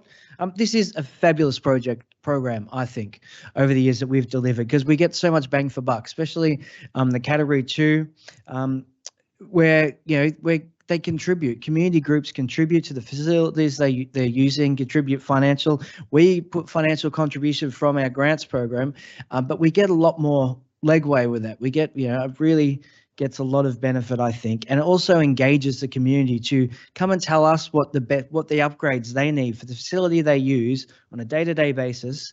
They telling us what upgrades would best suit their purposes, rather than us sitting in the office somewhere, the officers to come in to say, this is what we think part of our asset management plan needs to be upgraded next. So I think it is really valuable to see us moving forward. So I really want to thank all the applications that have come through for this program in this year. It always is overprescribed, which is testament towards how popular this is. But in that oversubscription, it has been a bit of a different process this year, relating to all our capital works and finding where we're going to have a bit of a reduction in the budget we've just adopted. I acknowledge that and I supported that budget because I know we have to make hard decisions sometimes for the betterment of the entire council and the financial sustainability of this council. What I would just like to see on top of the recommendations for the 220,000 to be approved is just some further consideration towards a couple of projects that were listed for, recommended for refusal for solar panels, because I think they may have great merit to them, and I'd just like to see some more work done on that, because not only will it save money, it helps save the environment moving forward. Thank you, Mayor. Thank you, Councillor Springfield. All right, we'll now put your alternate motion up to item 7.4.2. All those in favour? Against? I declare that carried. Moving on to item 7.5.1, Quarterly Resolutions Report to June 2024.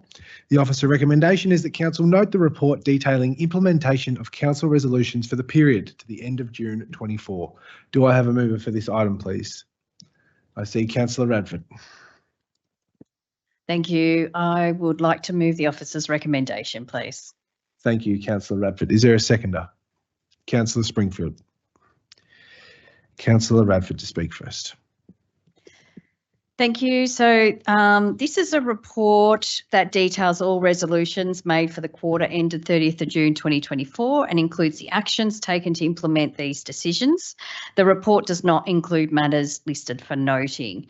So this quarter, which you may see, we've already read a couple of those. They're just noted. They're nothing else. That's what that is. This quarter, there were 3 council meetings held where there were 31 resolutions made requiring action, and 2 town planning committee meetings held where there were 8 resolutions made that required action. So of these 39 decisions, 31 have been completed, with 8 retaining a status of in progress. These are predominantly where further reports have been called for. The report includes 1 item from previous quarters that remains open with a status of in progress. So this report is to provide more information to us for councillors to make sure what we are endorsing and the actions are being followed up for, and it ensures transparency regarding the implementation of council decisions for our residents to read. I'll leave it there. Thank you. Thank you, Councillor Radford. I'll go to your seconder, Councillor Jeff Springfield. Thank you, Mayor. I won't say much, just to note the report. I think it's important that we do get this report. It's a good, easy way for us to get updates on the resolutions and what the actions are relating to resolutions that have been passed in this council chamber. Thank you, Mayor. Thank you, Councillor Springfield. Are there any other councillors who would like to speak to this report? There being none, I'll go back to Councillor Radford, please. Sum up. Thank you, Mayor. Thank you, Councillor Springfield. So it's quite an extensive report. As I said, there were 39 decisions, 31 have been completed. That's listed within this report, so too many for us to read through tonight. So I suggest that residents read through that themselves to follow up. And so I'd just like to move as recommended by the council's recommendation. Thank you. Thank you, Councillor Radford. We'll now put item 7.5.1 up for a vote. All those in favour? Against? I declare that carried. Moving on to item 7.5.2, Major Projects Report. The officer's recommendation is that council note the Major Projects Report to the end of July 24. Do I have a mover, please? I see Councillor Davies. Thank you, Mayor. I move that council note the report. Thank you, Councillor Davies. Is there a seconder? Councillor Ross. Councillor Davies to speak first. Thank you, Mayor. I'll just speak briefly that I move that council notes the report. Thank you. Thank you. Councillor Ross. I reserve my right to speak. Thank you, Mayor. Thank you. Are there any other councillors who would like to speak to this item? I see Councillor Carol Ryan. Through you, Mayor, I just want to mention one that's on this item. It's the Pakenham McGregor Road duplication, including Henty Street intersection. And the project is to upgrade the intersection to a signalised intersection. The funding is council and DCP funding in place, and to complete the design. The Victorian Government announced $6 million of funding for this project through the Growth Areas Infrastructure Contributions Fund to deliver this project. Council funds are also available to complete this project. The timing, the works will be linked to the rail removal by LXRP and coordinated with the state and council projects in the Pakenham area. The update details. Designs are progressing. A consultant has been engaged to determine the level of service impact following this design can be finalised, and council considering the options to signalise Rogers Street intersection as well. Thank you. Thank you, Councillor Ryan. Councillor Springfield. Thank you, Mayor. I would like to just make a quick mention of the Sealing the Hills program, the works. We spoke a lot in past council meetings about advocating for the continued funding for this program, but it's important at this point to note the great works that have been conducted recent months. I think, God bless, the weather's been fabulous until this last week, but it has allowed for, works to get underway. And I had the honour of taking our esteemed CEO, esteemed CEO for a little tour around some of the roads and to look at the first Grenfell package. So stage 1 is nearly completed. Stage 2 and stage 3 are under works, but it has transformed that section of roads, of all those roads. The construction of First Avenue, Grenfell Road, Spring Street, and Hazel Street. It is a real pocket in there. Have always given us residents concerns and a lot of difficulty in maintaining and keeping the roads up to a good standard. We have that across lots of our unsealed road network, but getting a bunch of roads like this undertaken, then it helps us in the future to allocate our resources to the ones that are left. But it's really good to see, and I hope the residents are happy with the finished product as it comes online, but it's really looking good. Thank you, Mayor. Thank you, Councillor Springfield. Are there any other councillors who would like to speak to this? I see Councillor Moore.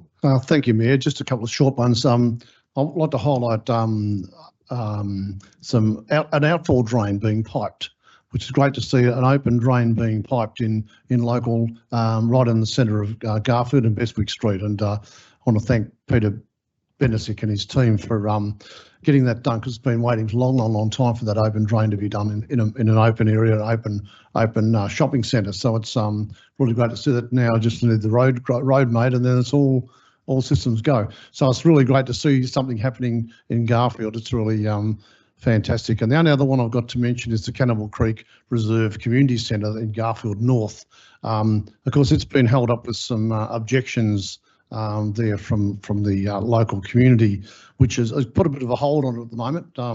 So it's just going to have to come to a town planning meeting here to get a resolution to get it off hold, because the construction of this building's on hold at the moment.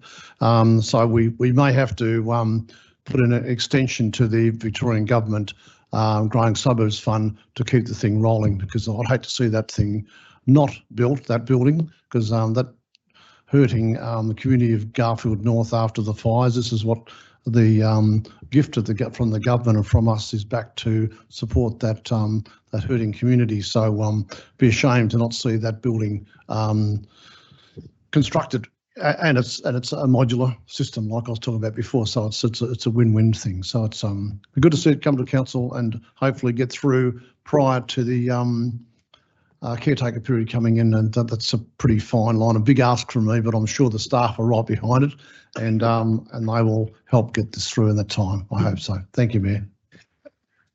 Thank you, and I'm sure they heard that gentle push. Are there any other councillors who would like to speak to this item?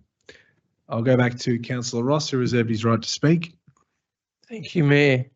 I must say my ward over the years has gone from Beaconsfield, Officer Pakenham, wider Pakenham, and now single ward in Pakenham, and at neighbours, Councillor Ryan's ward. And I must say, the McGregor Road duplication, crossing and intersection, I tell you wouldn't want to hold your breath on this one. It was designed for 750 cars a day to go over that intersection, and about 15 years ago, we're up to about 13,000 a day.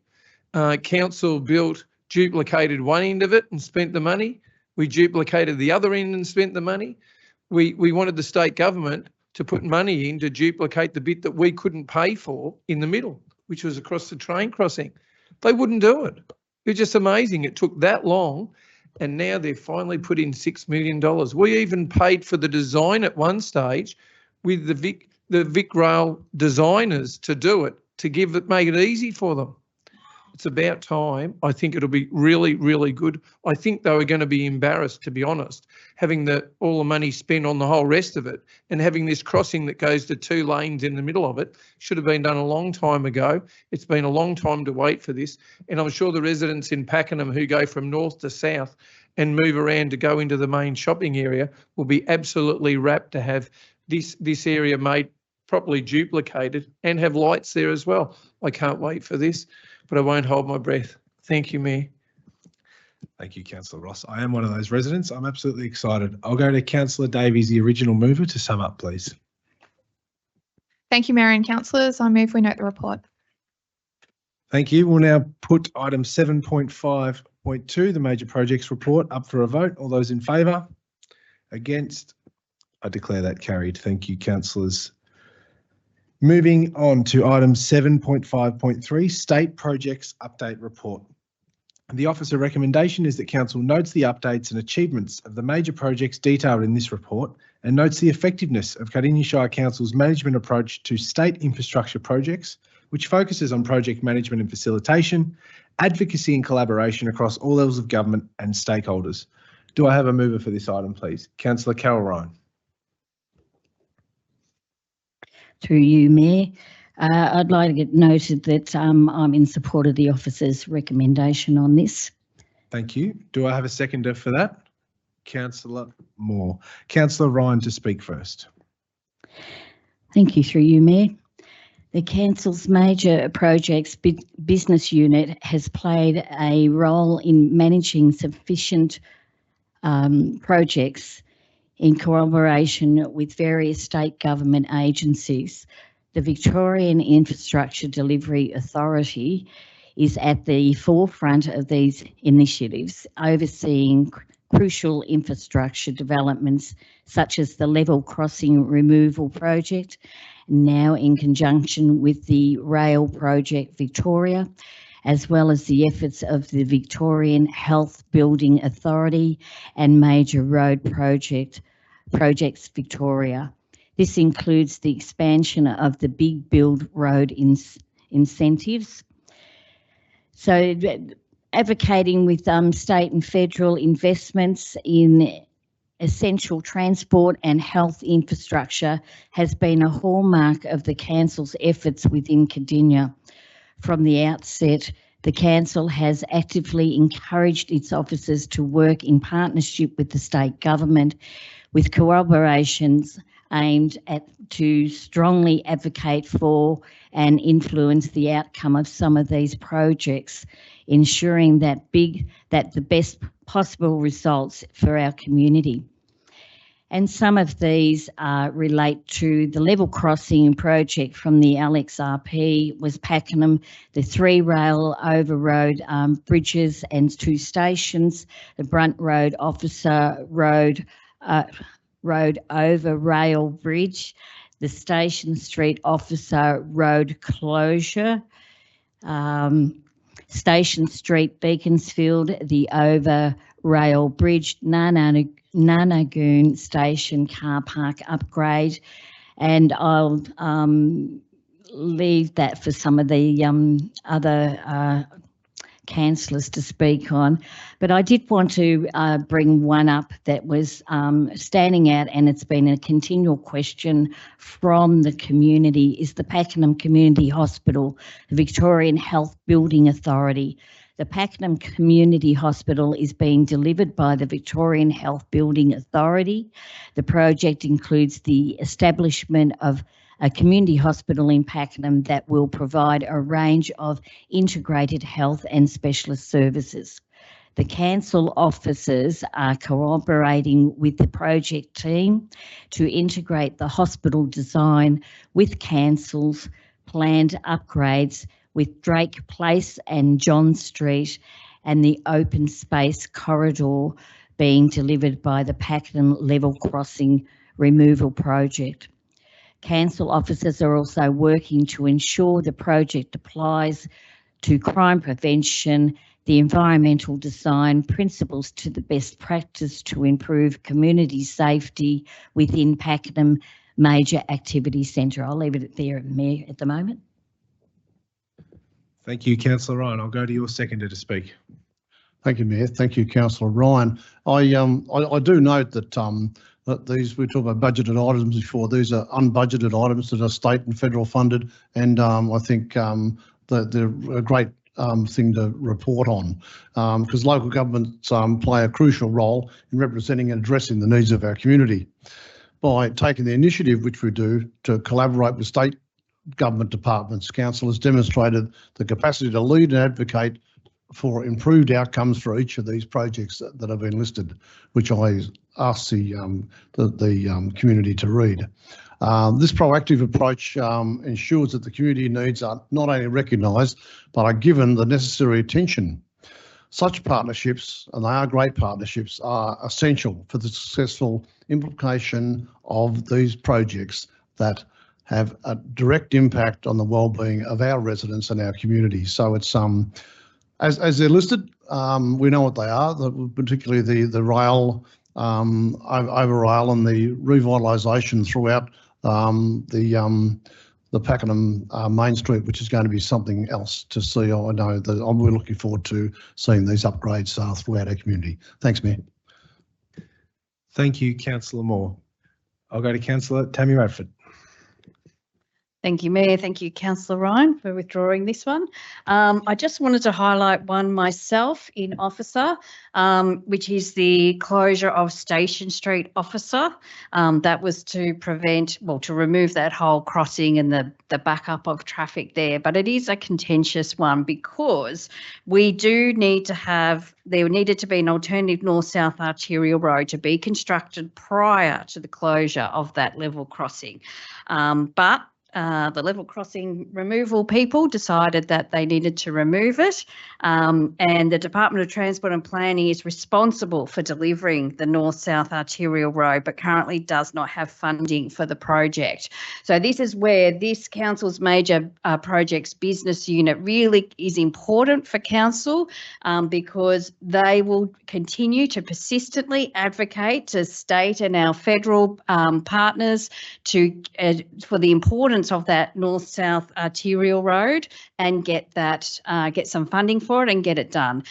In the meantime, I know it will be slightly annoying, but just rest assured that council's is advocating to get funding to have that road done. Thank you. Thank you, Councillor Radford. Are there any other councillors who would like to speak to this item? There being none, before I go back to the mover, Councillor Wright, I do just want to say how I think it's fantastic that we've separated this out from major projects report to highlight to the community that these are state-led projects. So often as councillors, we might be talking to people in our community and there might be frustrations with, projects that were mentioned before. And there's certainly sometimes some frustrations around the old parts of Pakenham, but we know now that through this state projects update report, we can be transparent and update our community through that. So I think that's fantastic. I'm going to go to the original mover, Councillor Carol Ryan, to sum up, please. Thank you, through you, Mayor. And just some of the things that just a summary that Pakenham is undergoing a sufficient transformation with multiple infrastructure projects aimed at enhancing the region's connectivity, safety and community amenities. The Pakenham Level Crossing Removal Project is a key initiative removing level crossings to construct elevated rail section, which will not only improve the traffic flow, but it'll also create a community space and complement the upgrades of the Pakenham roads as well and the traffic flow. The establishment of the Pakenham Community Hospital is another milestone, promising to deliver essential health services like urgent care, day surgery, chemotherapy, easing the pressure on nearby major hospitals and allowing residents to access healthcare closer to home. The Pakenham Revitalisation Project is a comprehensive initiative designed to enhance the activity centre of Pakenham with a focus on the Main Street and its adjoining areas. This project is set to unfold in 12 stages, aiming to transform Pakenham into a dynamic and thriving hub for both residents and businesses. The upgrades will include improving pedestrian amenities, new footpaths, and increased opportunities to outdoor dining, creating a consistent and attractive streetscape. Additionally, the project will complement the state's investment in the infrastructure, ensuring that Pakenham evolves into a destination that can accommodate its rapidly growing population with a vision to make Pakenham a place where people are proud to visit call it home. The project is a step towards building a vibrant community and prosperous future. I'm really proud that Council has advocated very strongly in reference to the needs of this area. It has been a long time coming, and again, as all councillors, we all make these decisions together as to advocating strongly for what our needs are for our community. Thank you, Councillor Ryan, for your summary. We'll now put the officer recommendation to item 7.5.3 up for a vote. All those in favour? Against? I declare that carried. Thank you. We'll go to item 7.5.4, community engagement update. The officer recommendation is that Council notes the community engagement activities being undertaken in July 2024. Do I have a mover, please? I see Councillor Tammy Radford. Thank you. I move the officer's recommendation to note the report.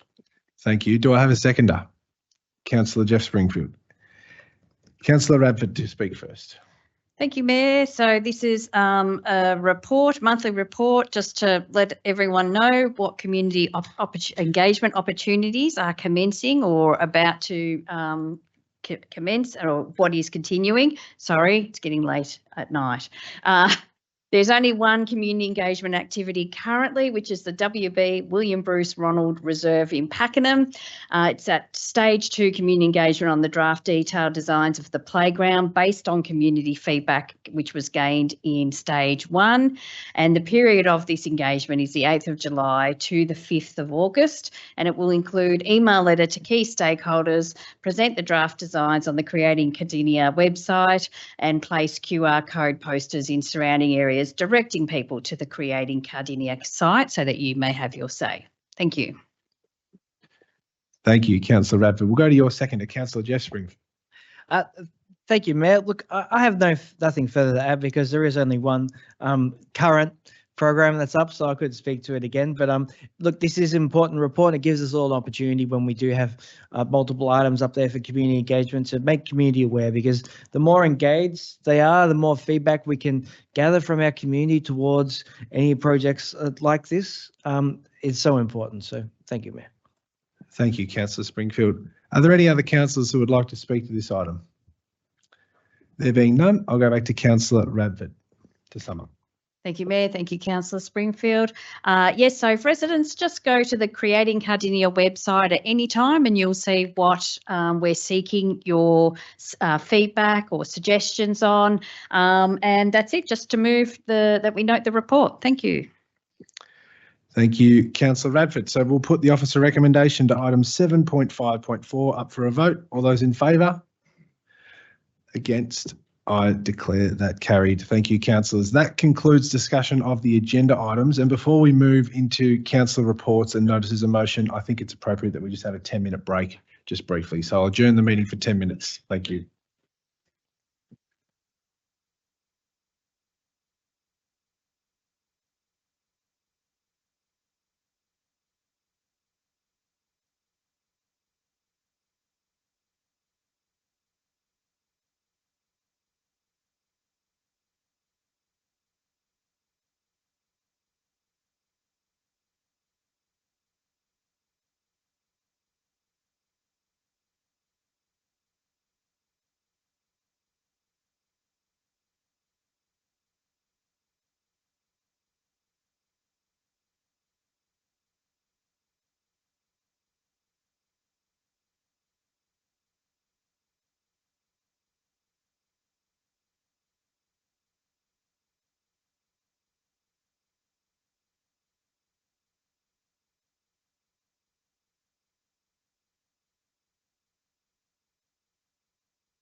All right, thank you. We'll just get back into place and reconvene the meeting.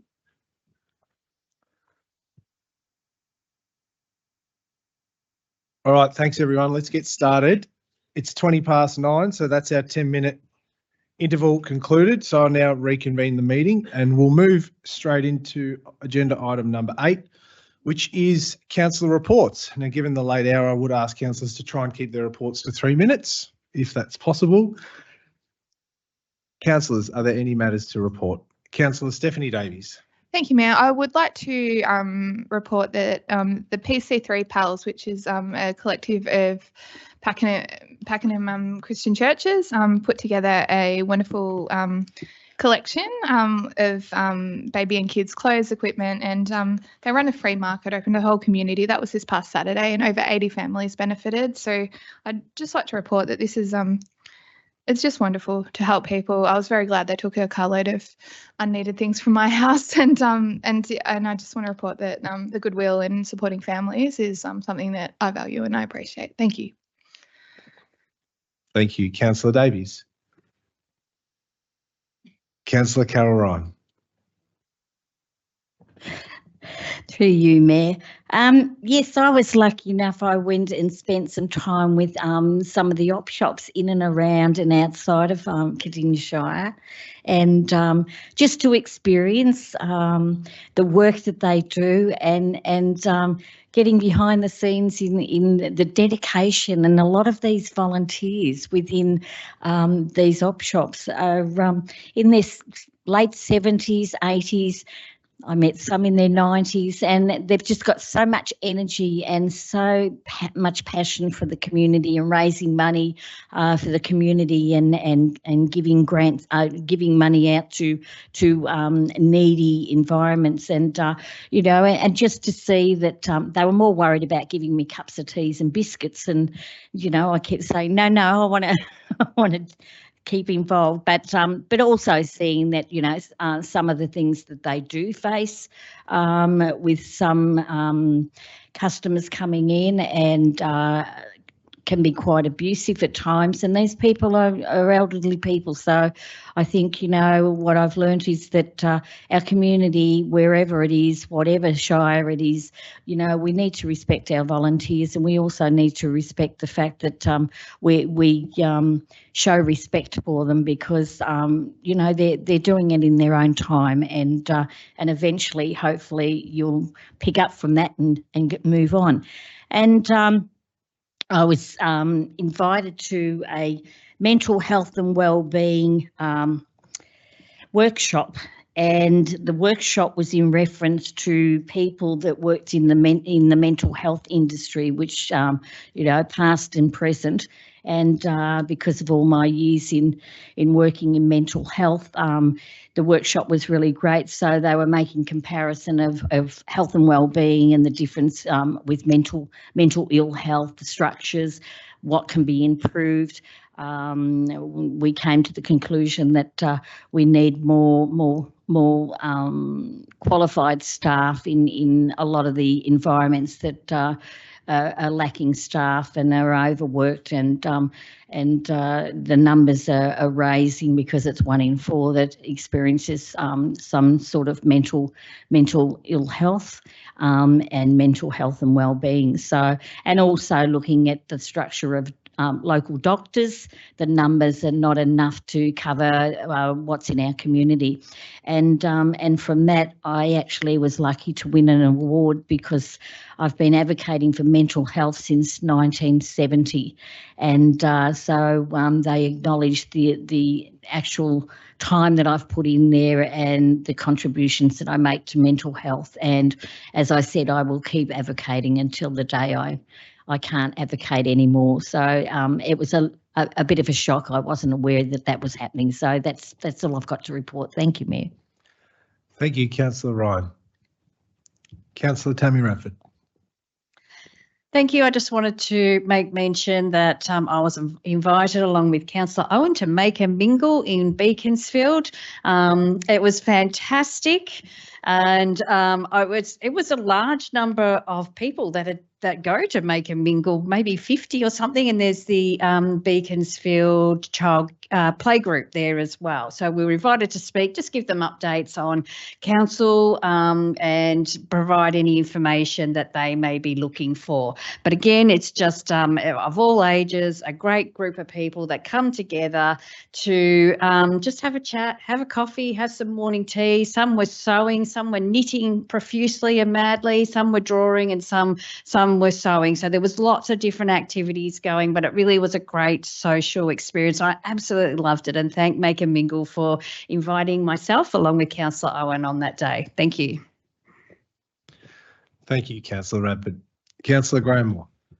Yes, Mayor. I just have one item to speak about. A few we have spoken about earlier, but I had a meeting with the community and Wayne Farnham, not to be confused with John Farnham, Wayne Farnham, the member for Narracan, who we had a great meeting, very productive about all the intersections and the roads that lead from particularly from Bunyip all the way down to Narnagoon, back from there on the highway where Gumbye World is, where those dangerous intersections are, where the speed limit are. So we had a long discussion about what can be done, not what can't be done, and maybe a petition to be raised from this community, local community there from mainly around Garfield and Tyneham. So a very productive meeting with Wayne Farnham. So it was really good to have him in our backyard discussing our local community issues. Thank you, Mayor. Thank you, Councillor Moore. Councillor Owen. Thank you. I attended the Access and Inclusion Committee on the 9th of June, and they celebrated their strong advocacy to council through the budget process. There's so many submissions, their questions. So they celebrate that, and they actually acknowledge and thank council for that. So that was great with the changes to the budget for a line item for the Access and Inclusion upgrade program. I attended the sod turn at Jim Parks Reserve with the Mayor and the South East Metro Labor MPs. It was great there. We're going to see a park upgrade there in Beaconsfield. It's really good. A master plan has been adopted following community consultation, and that upgrade is well underway. A lot of things happening there. Attended a community engagement pop-up session with the community after school on Tuesday the 25th of June at the Beaconsfield Upper Rec Reserve for their master plan, which is well underway. I think submissions have now closed, but back then it was a community pop-up. It was great to see so many people contribute to that. I did attend the Sutherland Park AGM. That's Upper Beaconsfield, mainly tennis courts, a bushland reserve, a small playing space, but that's a volunteer council committee of management.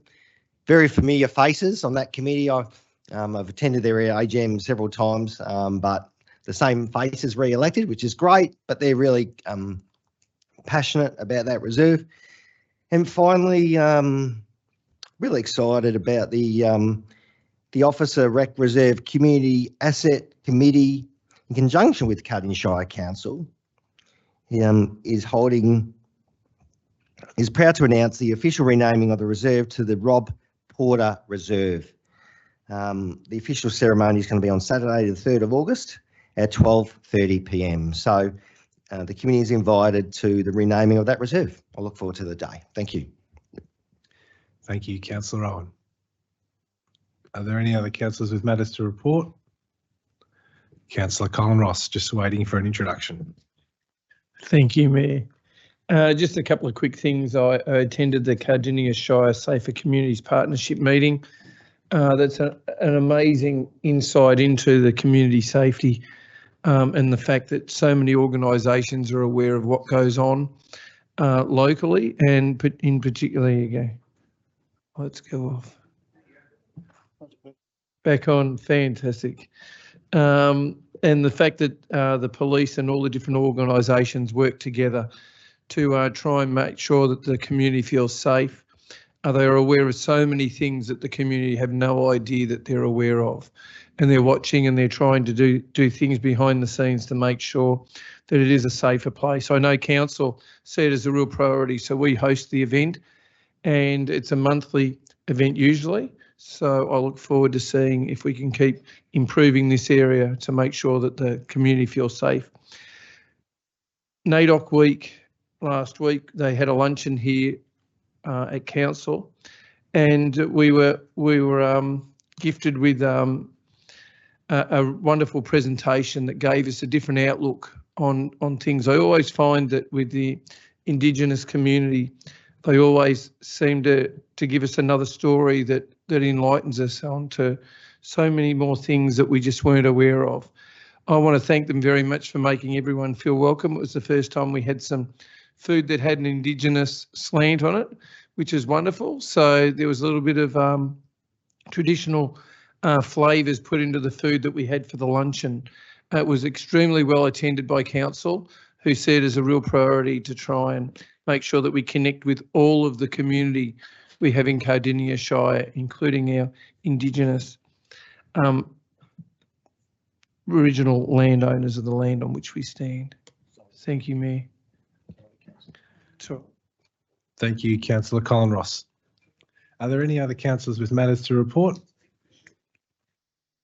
Thank you very much. I'll go to Councillor Kay Cameron. Yes, thank you. Just like to report on a meeting I had with Scott Brennan, the policeman from Pakenham, in relation to policing matters in Lang Lang. It was a really constructive meeting. He was there with a couple of other people, and since that meeting there's been a stepped up patrol of Lang Lang, which the community will really appreciate. Thank you very much for providing that feedback. That's good to hear. Councillors, are there any other matters to report? No? All right, let's move on to agenda item number 9, petitions. Councillors, do you have any petitions to be tabled at this meeting? I see none. We'll move into agenda item number 10, which is our notices of motion. So we'll start with notice of motion 1100 from Councillor Kay Cameron. I believe there is an amended motion. Councillor Cameron, can you present your motion, please? Thank you. I wish to amend my motion. So I wish to amend the amount from $665,000 to $911,000, which is the value of the resurfacing program. And on the second part of my motion, I wish to change the word in, which appears after club, to the word by. Thank you. Okay, thank you, Councillor Cameron. So just for clarity, can I please ask you to read out in full the amended motion so we can try and achieve a seconder and debate that? Thank you. Thank you. I seek that Council, 1, approves an increase in funding for the Kuirup Netball Court project to a total of $911,000 in the 2024-25 financial year, being the amount that was the project was amended to after it went out with all the drawings and everything, and that would be from the Capital Works program. And 2, support the Committee of Management and Club by seeking state and federal grant funding for delivery of this project. Thank you, Councillor Cameron. Is there a seconder for that? I see Councillor Calrine. Councillor Cameron to speak first. Thank you, Mayor. The Kuirup Netball Club, alongside the Recreation Reserve Committee, have been fighting and advocating for the redevelopment of their netball courts, which have been rapidly deteriorating. The courts have now deteriorated to a condition of safety where a major concern and numerous extensive cracks throughout the court pose significant tripping hazards. Club members, umpires and other team members within the West Gippsland Football Netball League have been slipping and falling over during training and competition games. The games in recent weeks have been stopped by the umpires with extreme concerns for safety, and the club and league have continued to receive ongoing complaints and concerns regarding the safety of the courts. On May 17, 2024, in August 2021, Netball Victoria reviewed the courts and provided short and long-term recommendations via email. And and council noted that council was made aware that the planning for resurfacing was underway and were looking forward to supporting the project. In the 2021-22 year, poor quality of the courts was identified in a council audit, and the club was informed via email that the courts were an absolute priority project within council Cardinia budget. In February 23, the club received an email stating that the council was planning court resurfacing and upgrade lighting works for the 2024-25 year, and as discussed, they recognised the Kooyurup netball courts as a priority upgrade. 23-24 in May, the club received an email from the council that court redevelopment was confirmed and documented in the 23-24 budget, with works to commence in 24-25. Funding for the was provided for the design, and the design was completed, and preparation for a shovel-ready project in the 24-25 year, with construction that should commence in September of this year. On the 17th of May, a council design working party for the purpose to confirm the design and the long-awaited court redevelopment was thrown into disarray and shock when the club was informed that funding previously allocated and documented in the 23-24 budget was no longer available, and construction of this much-needed shovel-ready project was again not going ahead. This redevelopment was funded in the draft budget, and then the money that was allocated disappeared. Discussions have been had around finding money from other areas of the budget tonight, with other matters that were brought before the council tonight, looking for an increase in funding. The money that was previously set aside was taken somewhere, so perhaps that money could be put back to wherever it went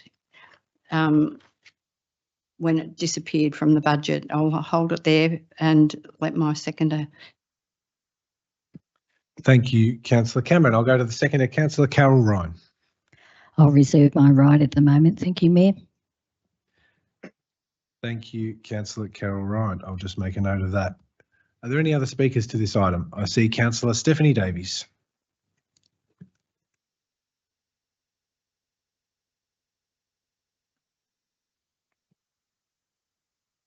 Thank you. Earlier tonight, I asked for an additional $22,000 in a community wellbeing grants, and it just got a majority. It was close. It was a 5-4. And that alternate motion was for $22,000 additional funding spread across the Shire to 17 community groups. In comparison, this is a notice of motion calling for an additional $611,000 at one site for one club. This time last year, the Kooyurup netball court upgrade was the next highest priority on the forward program for upgrade. And local government in Victoria, including Cardinia Shire Council, faces significant financial pressures. In the preparation of this year's budget, decisions were made that council would safeguard its financial position. We agreed to not starting major projects nor making substantial investments on land that was not council owned. Hard decision, which we made to protect the Shire. We had to do it. We decided. The direction impacted several groups, including the Kooyurup Netball Club, and it means that the improvements to their courts are no longer being prioritised. Council has found and offered a $300,000 contribution towards funding the infrastructure improvements they need, and we budgeted that. And it's not great news. There are winners and losers with every council budget. Kooyurup Netball did not win. $300,000 isn't going to deliver the whole scope of works. It's not a nice decision to make, but unequivocally, it was the right, hard decision to protect the whole Shire. We made that decision as a council last meeting when we endorsed the budget. As a councillor, I've been so proud to support volunteers, the community and health, and I love netball. I stand by girls and women being connected and being active in our Shire and beyond. As well as being a councillor, my professional career has been as an engineer, and I have delivered many capital works projects, so I am well informed and I have looked into this in great detail. And I know that Kooyurup Netball Club do not benefit if councillors endorse a motion tonight that does not actually have content behind it to see their court upgrade delivered. My concerns include that this motion as written is ambiguous. There is no clarity on timing nor the delivery mechanism. Will council's engineers add this to their capital program, and when? Will a volunteer in the community manage the whole project? Will a construction management company be engaged by the Committee of Management? These are decisions that need to be made with clarity and transparency before you spend public money. They haven't been made. Shovel ready does not mean delivery ready. Councillors know how detailed and complex our procurement policies are. I don't know if councillors have seen what a Shell Public Works contract looks like, but there is a lot to this, and these are very significant controls over significant expenses on council money. I'm also concerned, as mentioned, that council resolved last month a 12-month forward budget. We have a legislated responsibility now to deliver it. An additional $611,000 cash is a significant financial commitment. The budget preparation included many months of hard work, financial forecasting, and more borrowing than any of us really would have liked. And Sorry, Councillor Davies, would you like to ask for an extension of time? Yes, please, ma'am. Can I? Seconded, Councillor Owen. Another additional minute. Thanks, Councillor Davies. Thank you, Mayor. Thank you, Councillor Owen. It was an overwhelming, exhausting, but well-considered resolution where we made hard decisions, the right ones, consistent in the interest of the whole Shire. There will be financial budget ramifications if a change of this value, of which I'm concerned is not responsible, happens without knowledge of what the ramifications are. It could compromise our legislated responsibilities. And to muddy the waters further, councillors attended a briefing this evening by Maddox lawyers with clear advice that we must not use notice of motions to campaign. This motion could well look like campaigning. I don't want to be accused of buying votes. I don't want to risk my reputation. In conclusion, there's a $300,000 commitment at present available as grant funding to the club for this financial year only. This motion calls for $611,000 extra, and it is not clear whether this applies to just this year or forever. There is no clarity on when or how the money will be invested and the work implemented. Most significantly, we don't need a notice of motion to continue working with the organisation, to represent our residents, to revise the project scope, to answer questions on timing, the delivery agency, the project management. As councillors, Councillor Davies, please sum up. we can try secure funding from other levels of government and to contribute. But I don't think we can reasonably splash $611,000 around, and I'm not opposed to funding the courts, but I want more diligence around this proposal before I will put my name onto it. Let's work on this together. Thank you. Thank you, Councillor Davies. Are there any other councillors who would like to speak to this item? I see Councillor Brett Owen.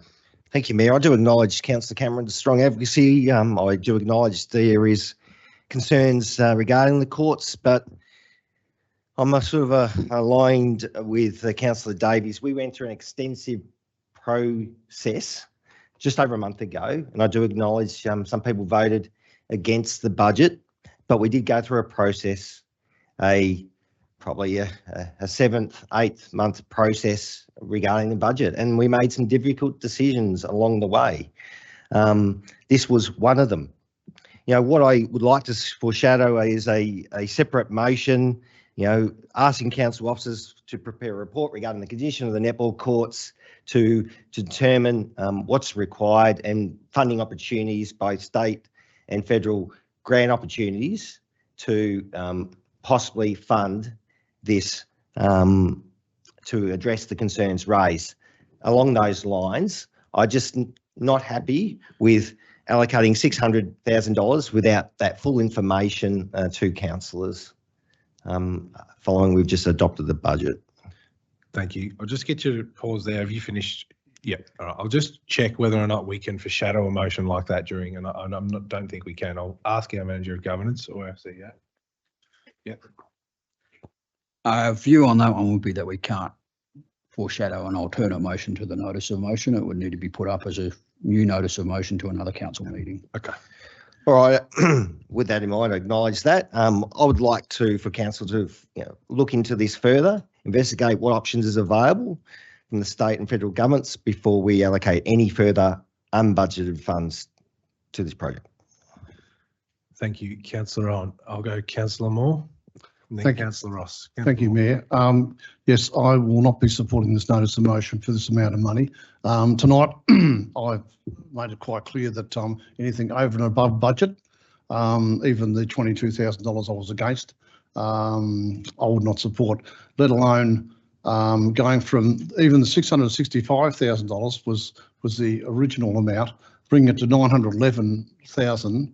And look, it's just out of the question, in my opinion. I do acknowledge the condition of the courts. I've actually seen them physically walked them, looked at them. I know they've got cracks in it, and I acknowledge that they need to have something done to them. Yes, I agree. The urgency is probably pretty high on community safety. I get that, but the funding of it is another thing altogether. Where do we get that amount of money from when it's not budgeted for?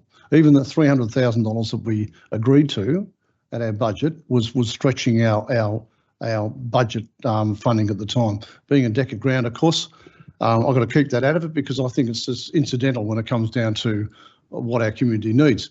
But we can't agree to something that we don't know where we're going to get the money from. I don't know where that funding's going to come from, and I think it needs to be taken back to the state government as it is in the second point in the notice of motion.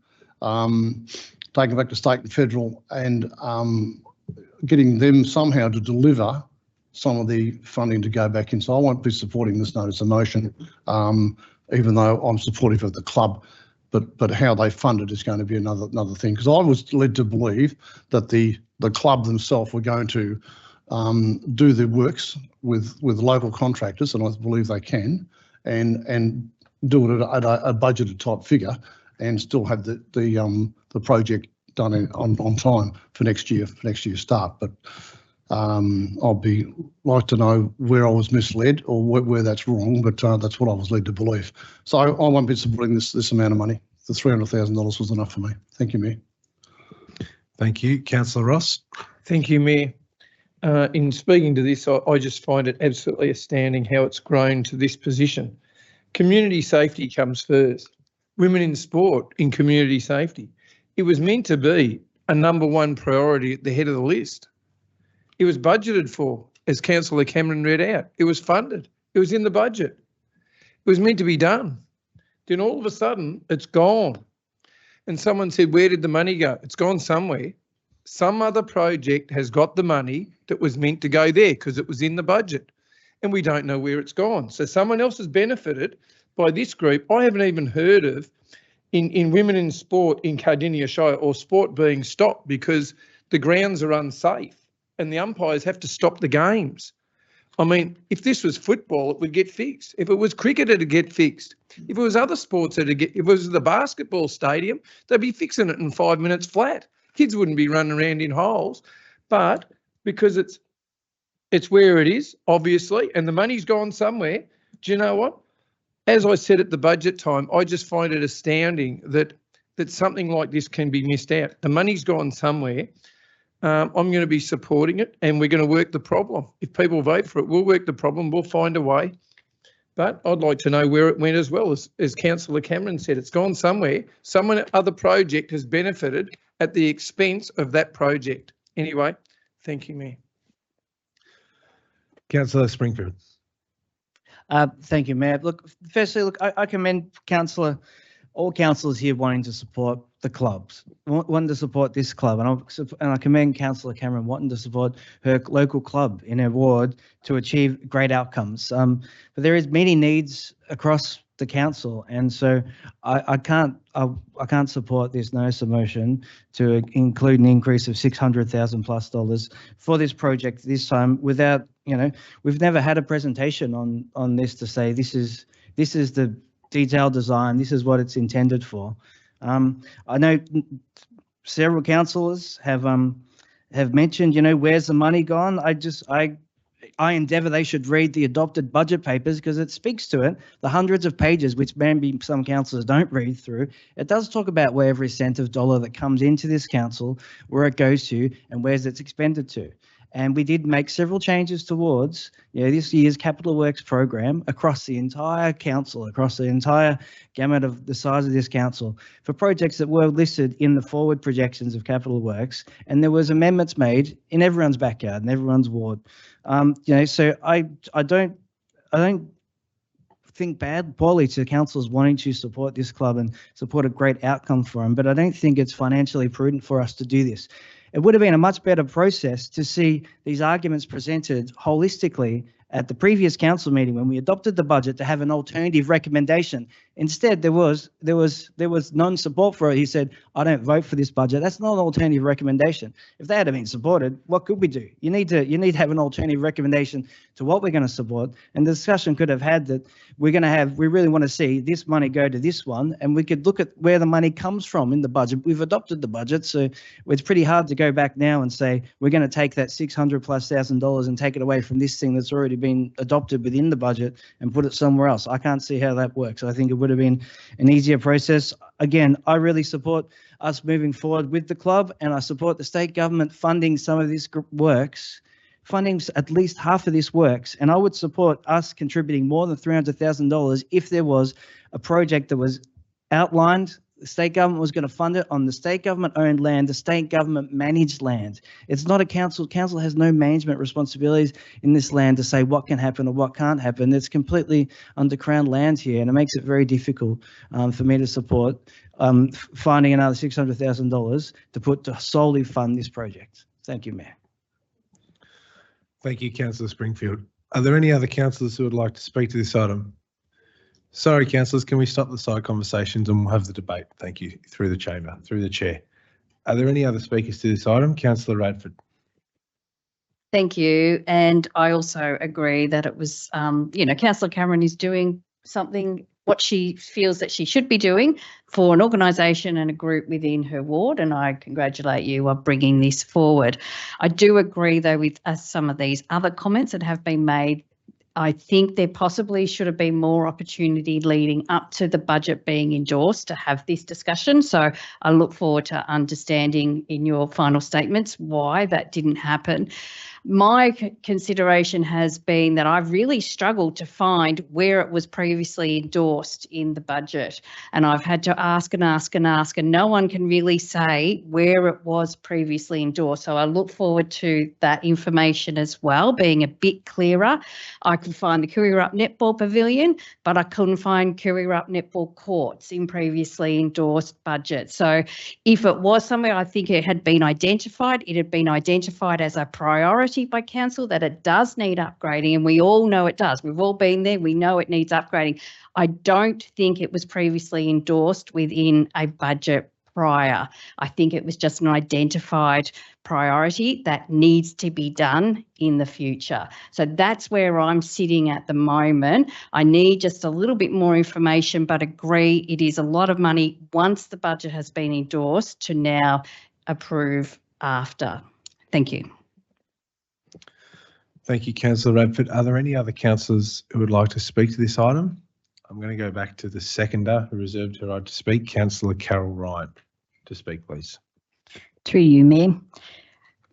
Thank you, Councillor Cameron, for presenting this. As an ex-netballer, I'm well aware of those courts there and all the courts that came under West Gippsland. And I agree with some of the comments that each councillor has made tonight in reference to it. There does need to be more information about it. But I have seen over the time I've been in council, we have had situations like this where we have found money to fix something when it comes down to people's safety. And we are responsible for people's safety within our council shire. And we do have Crown land and other things on different parts of Crown land. So it's no different than some of the others. But when it comes down to, we can build pavilions, we can look after pavilions, we can look after cricket courts, we can look after all of those things. But when it comes down to netball and women's netball sport, the courts are absolutely appalling, and they have been for so long. So I would like to see, yes, more information come back as to why these haven't been inspected thoroughly, as to how we can improve these courts. And I value the fact that state and federal need to start coughing up some money for these projects as well, because they're all about, they talk about community safety, they talk about community engagement, but they need to come on board with council and get all of these things fixed so that safety is the big priority here. And I don't want to see anyone injured to the stage where I've seen netballers where they are incapacitated, where they can't play sport anymore because courts haven't been to the standard. So in reference to that, I will be supporting Councillor Cameron's motion. Thank you. Thank you, Councillor Carol Ryan. I'll now go back to the original mover of the notice of motion, Councillor Cameron, to sum up. Thank you, Mayor. By the sounds of it, we want to see every contract come in here with detailed plans, a start time, a finish time. We've just approved a tender of council funds for $3.7 million on land that council does not own. We haven't seen any plans. We don't know how long it's going to take. We don't even know when it's going to start, but we've all approved that tender tonight. I don't see what the difference is. The other thing is this flies in the face of council's livability plan, which is meant to support outcomes for mental health and wellbeing. And that is via the access of active living and it furthermore contradicts the state government's fair access policy roadmap, which should provide access and use of community sports and infrastructure. This is not a new project. It's a project that's been going on for over 3 years. Our council officers are very aware of the state these courts are in, and it's well documented in the budget. It was in the budget under netball and tennis court updates, so that's where it was found in the budget. And right up until the last budget meeting that we had, it was in the budget, and then it wasn't in the budget. And I spoke to it on the night of the budget, and that's the reason why I voted against the budget. So under those circumstances, I do ask for support this evening for this club that are struggling to be able to get teams onto the field and have already had one serious injury notification by a player because of the court surface.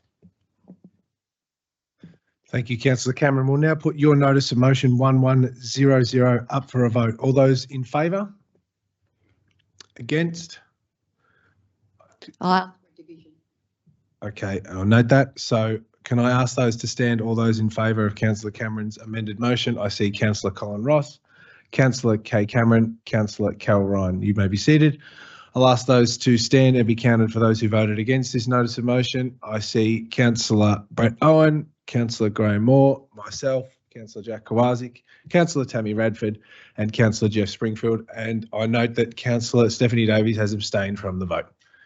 I declare that notice of motion lost. Thank you, councillors, for your contributions during debate. We'll move on to notice of motion 1101 from Councillor Davies. Now, the CEO having declared a conflict of interest in this item earlier on, can you please explain the conflict before leaving the chamber? Thank you. Yes, thank you, Mayor. I declare a general conflict of interest in this item because the CEO Employment Matters Committee, that is the subject of this notice of motion, discusses my performance and my remuneration. Thank you, Mayor. Thank you, Carol. So we note the CEO as leaving the chamber at 9:58 p.m. prior to the start of debate. All right. Councillor Davies, can you please move your notice of motion 1101? Thank you, Mayor. I move that all councillors are invited to observe all CEO Employment Matters meetings effective immediately.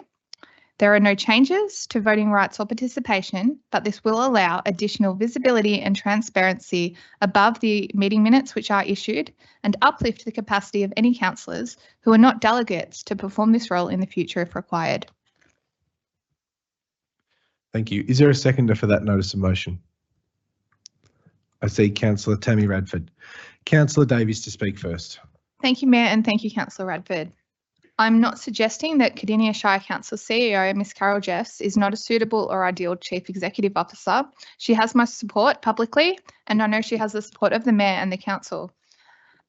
The same support that is shown to her senior leadership team.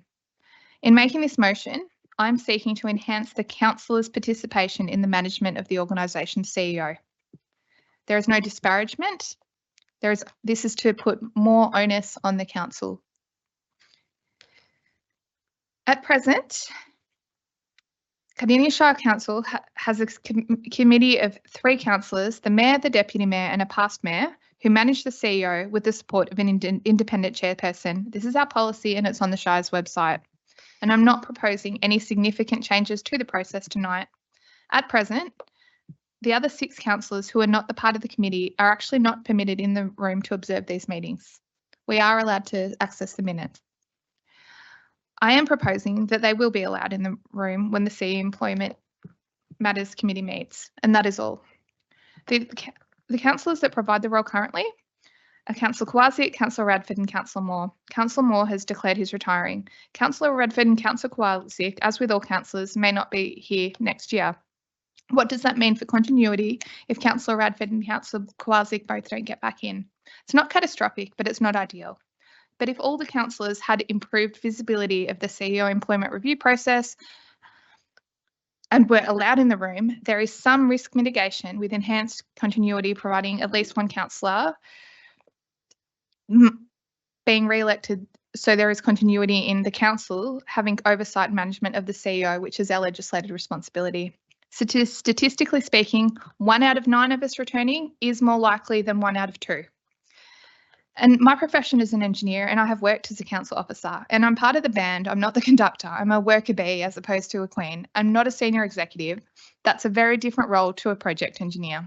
So managing a CEO was way, way, way outside the scope of my professional skill set. And when I was elected 3 years ago, I was quite comfortable to leave this to others. But as I've matured and I've learned in the past 3.5 years, I know now that despite it being well outside of my personal comfort zone, as an elected representative, it is my duty to manage the CEO if the community has elected me. But if I'm unable to at least observe these meetings, I can't do this effectively. And you don't need any specified skills or experience to be a councillor. The community makes the call. They made the call with all of us. If you get the honour to do the job, you upskill as needed and you find a way, as so many of us have. And I'm not proposing a reckless motion. I'm not suggesting that all employment reviews are subject to a 9-person strong conversation. There is so much value in delegated committees and efficiency. And I think it would be disrespectful to propose a significant change like that without seeking advice and seeking reports and considering options. But what will remain is what we have now. The only change is now all councillors are allowed to be in the room to observe and to listen. Whilst I have access to the minutes, I don't know what happens in these meetings the way I would if I was there in person. And I feel that with what I've learned the past 3.5 years, that this information will help me do my job better. And my job, one of my responsibilities is holding the CEO to account in my capacity as an elected representative, irrespective of whether or not I'm in the delegated committee or not. So I am seeking support, councillors. You don't have to go if you don't want to. It's just opening it up for more transparency. Thank you. Thank you, Councillor Davies. I'll go to the seconder, Councillor Tammy Radford. Thank you, Mayor, and thank you, Councillor Davies, for presenting this notice of motion. It is a good discussion to have. I am a delegate on the committee, as you have already stated, so I can confirm that the minutes are available to all councillors and there is a thorough process within those meetings. Updates are brought to briefings by the independent chair, and I will just quickly ask, if I can, the relevant councillor, just to confirm, can councillors already attend the meetings if invited, or at the moment it's just who is the delegate? I'll have to look at the policy to confirm whether or not. Yeah, Deb, if you want to come up and confirm with us, because I don't know anywhere that it says that people are excluded from attending, but I'll ask Debbie Tyson to provide a bit more insight. Thank you, Debbie. Thank you, Mayor. Thank you, Councillor Radford. The actual policy is silent on other councillors attending the meeting. We haven't done that in the past, as the actual membership only states that the 3 councillors and an independent chair, but just confirming it is silent. Thank you, Debbie, for that feedback. Please continue. Thank you, and I appreciate asking, because it was a question I had never asked myself either. I would like to sort of state that there are some councils that do have all councillors present on this committee, and I do think that it may be something that could be considered, but probably for the new council in the new term, not this. We can't make a change to governance this late into the term. And the Audit and Risk Committee, would it be the same for that? Again, there's only 2 councillors that have a membership on the committee. Should all councillors be invited to view or be a part of that committee? So it does ask a lot of questions, which I really appreciate, because it is important that everyone is involved and it's being transparent. So I really appreciate the questions. I just haven't made my mind up yet on the notice of motion. Thank you. Okay, thank you. I'll go to Councillor Moore. Thank you, Mayor. I will not be voting for this notice of motion, only for the reason of I believe that the committee that does it already are very efficient at what they do, and they come back with a fantastic report.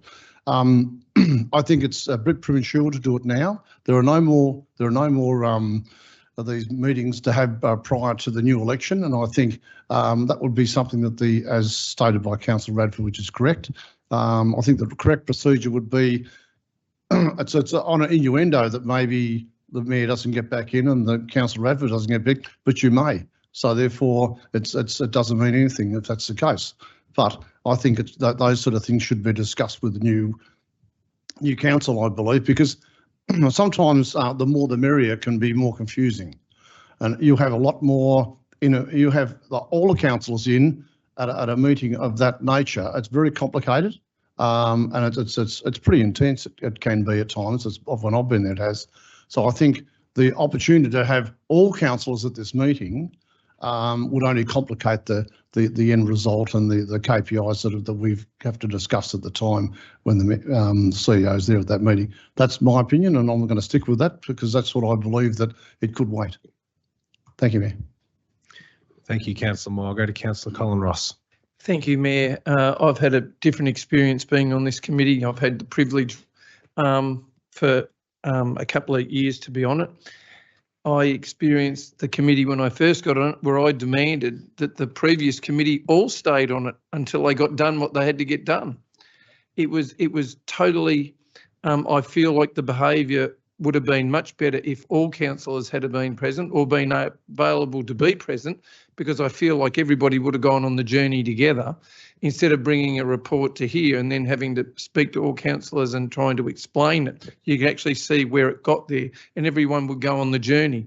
It isn't compulsory. Everyone has a choice if you'd like to go along, but I do agree with the transparency, and I believe that if there had been a lot more councillors on that committee when I first got on it, it wouldn't have been in that impasse position that it was in, totally disrespectful and just appalling. And as Councillor Moore said, he's been on it when it's been awkward in the past. I must say, the more people who are there, the more I find people be more respectful. They listen to other people and they're not likely to behave in such a way that would be disrespectful with a whole lot more people there. I think all councillors are elected by the community and they deserve to sit there. The only person we employ on council is the CEO. And so therefore, when the contract comes up, instead of it being a decision that's made at the time, at that time, every 4 years, you've been on the journey. You've got to see the CEO go through all the things. There've been the hoops and the things and the questions and everything. And so therefore, it should be an easy decision by the time you get there if you've all been on the same journey. I think there's some merit in this. I do know that the new council will have a decision to make of their own, whether they rescind this or they go with this, but I think it is a really nice injection in this way, transparency, everyone goes on the journey. We all get to see the person we employ on council to head the council. Thank you, Mayor. Thank you, Councillor Ross. Councillor Springfield. Thank you, Mayor, and it's good to hear councillors' comments on this. Look, personally, I won't be supporting this notice of motion. I don't think it's really appropriate or required to have a notice of motion asking for this. At the same time, I don't think it's that inappropriate to want to be interested in coming and attending and observing the meeting, but I don't think a notice of motion is required to do that or necessary, and it could lead to unintended consequences also, which I'll get to. So first of all, there are no more planned committee meetings for this council term. So it's going to be redundant as far as, you know, no councils will get to attend it. So there's not going to be any succession plan regardless. So I think that point's not really appropriate. the new council term is going to be the more appropriate place to have these discussions on what the makeup of the committee is. We had a resolution back in April of 2022, which changed, which adopted the resolution of having the current mayor, deputy mayor, and the previous mayor. That would have been a perfect time to say we want to have all councillors a part of it or a different thing or whatever. But I think there's nothing stopping from a councillor asking in the previous meetings in the previous 4 years, I would like to attend and observe. As Ms. Tyson pointed out, that's not preclusive of that.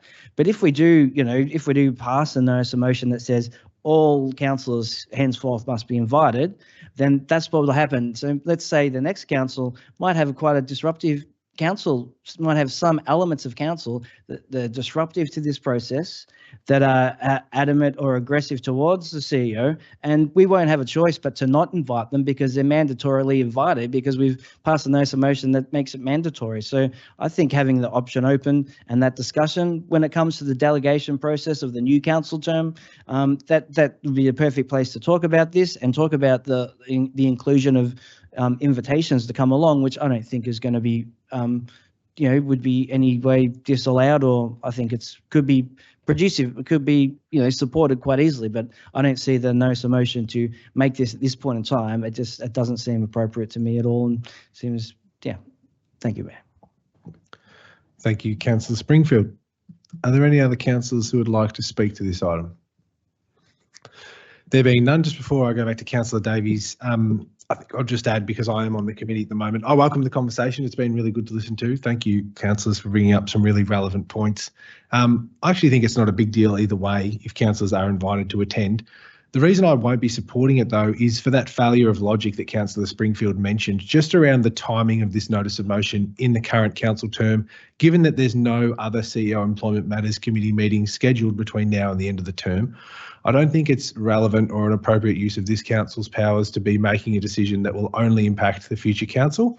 And I think the future council can decide whether or not they want to do this. So again, I'm happy for this to go either way, and I encourage everyone to follow what they think is the right thing to do, but I won't be supporting it. I'll now go back to Councillor Davies, the original mover, to provide a summary. Thank you, Councillor Davies. Thank you, Mayor. I am only asking in this motion that all councillors, if they wish to, can be in the room and observe what happens. Let's not complicate this. And I note Ms Tyson's advice that the actual policy is silent on whether councillors can observe or not. I requested the opportunity to observe the July 2024 CEO Employment Matters meeting, and that was refused, as the Mayor knows. So that is the precedent that this council operates in. So Councillor Springfield, that is the reason for my notice of motion, to answer that question. And Councillor Kowalczyk, as the Mayor, you made that call. You've both had the opportunity to sit on these committees. I haven't. But I have 1 in 9 voting rights when it comes to the CEO's contract, as do all of you. So me not having the same opportunity to witness the discussions means that I don't have the same transparency to make an informed choice for the vote. And that's a problem. I want to also correct Councillor Radford that I'm not proposing a change to governance or the discussion. I'm just asking that we can sit in the room. Any councillor, councillors only. I'm not saying an audience of thousands. We all have 1 in 9 voting rights, and I can see the value in having a concise committee, but the voting rights are equal. I'd also like to correct Councillor Moore that the meetings will be less efficient if all councillors can observe. How does it really complicate it if I sit in the room silently? Why? And I'm kind of disappointed that you're essentially blocking me on trying to do my job transparently.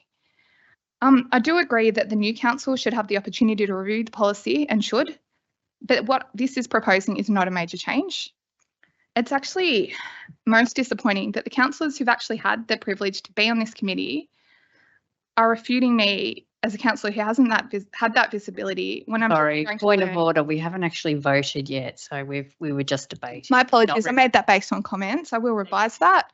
I'll say that I feel disappointed based on the comments that the councillors that do have the privilege of being on this committee are speaking against me as a councillor having that same visibility.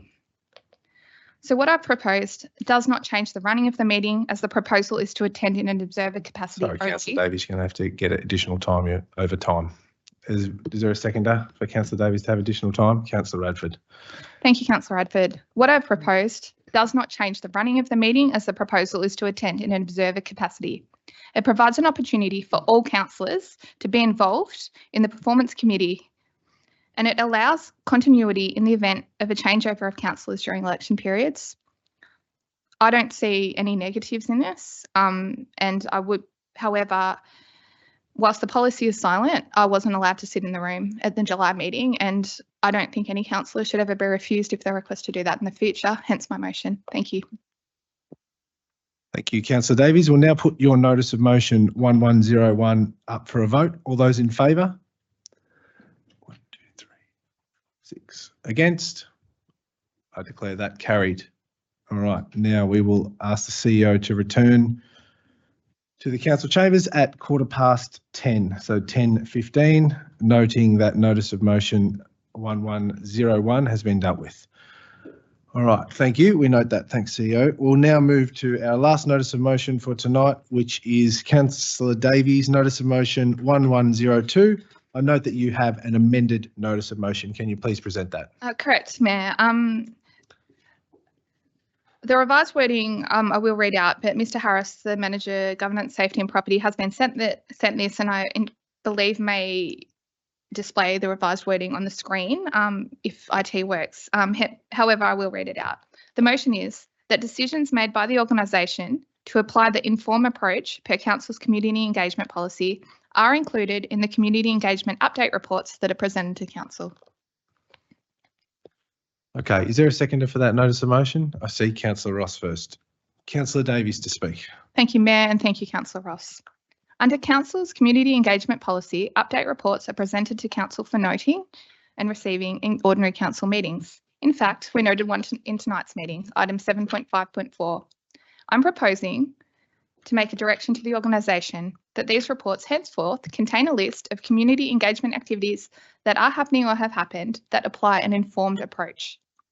I used my councillor training allowance and some personal contributions also to upskill myself this year, undertaking the Australian Institute of Public Participation Certificate in Community Consultation. From 2008 until last year, I worked as an engineer in the public sector, and I participated in many consultations to support delivery of my project. And then as a councillor from 2020 until now, I've also supported officers in various community consultations. And the training, it's incredible. I highly recommend it. There is so much opportunity in meaningful consultation with the community to inform our work and get better outcomes than as a professional, with a university degree will know, because it's the community that have the answers. And I live by that. Now, there are, as all councillors know, there are presently 5 levels of community engagement in the theory, and inform is the simplest, the lowest, the fastest. It's as simple as a letter or a sentence on a website saying this is what we're doing and when. It's consultation that you don't like to really use, but it does have its role when you need to move quickly, when there is not a low range of options. But the council, I believe, would benefit from increasing its visibility of when the organisation is informing. We have copped it because of agreeing to community engagement, which turned out to be inform, and then the community have got back to us and just said, oh, come on, it's hurt our community, it's hurt all of us. It's applied in my ward, Councillor Ross's ward, appears to also apply in Beaconsfield, and this is a huge breach of trust, and it could be alleviated by the council owning the decision. If we're informing, this is how we're doing it, and having that visibility. At the end of the day, we're the faces and the people that are responsible for decisions made, even when they're under delegation. So I'm seeking support in this motion to provide a direction to the organisation to ensure that when Cardinia Shire chooses to inform, that this is reported and the council owns it. Thank you. Thank you, Councillor Davies. I'll go to your seconder, Councillor Colin Ross. Thank you, Mayor. I'll just say a couple of things about this. Adding more information, more transparency and more openness, you cannot go wrong. And adding it to a report that comes out in the council meeting for the community to read is not a problem. Thank you. Thank you. I see Councillor Owen to speak next. No, thank you, Mayor. Thank you, Councillor Davies. I think this is a really good amended notice of motion that you worked on tonight. It's really good. As discussed, we've already got the community engagement update, 7.5.4. Page 2 of the report has the 5 levels of consultation: inform, engagement, inform, consult, involve, collaborate, empower. That's in a table already within the form. Inform is to provide the public with balanced and objective information to assist them in the understanding the problems, alternatives, and/or solutions. Promise to the public, we'll keep you informed. An example of informed consultation is fact sheets, websites, open houses. So it's already in the template of the agenda item, which is in our papers every month.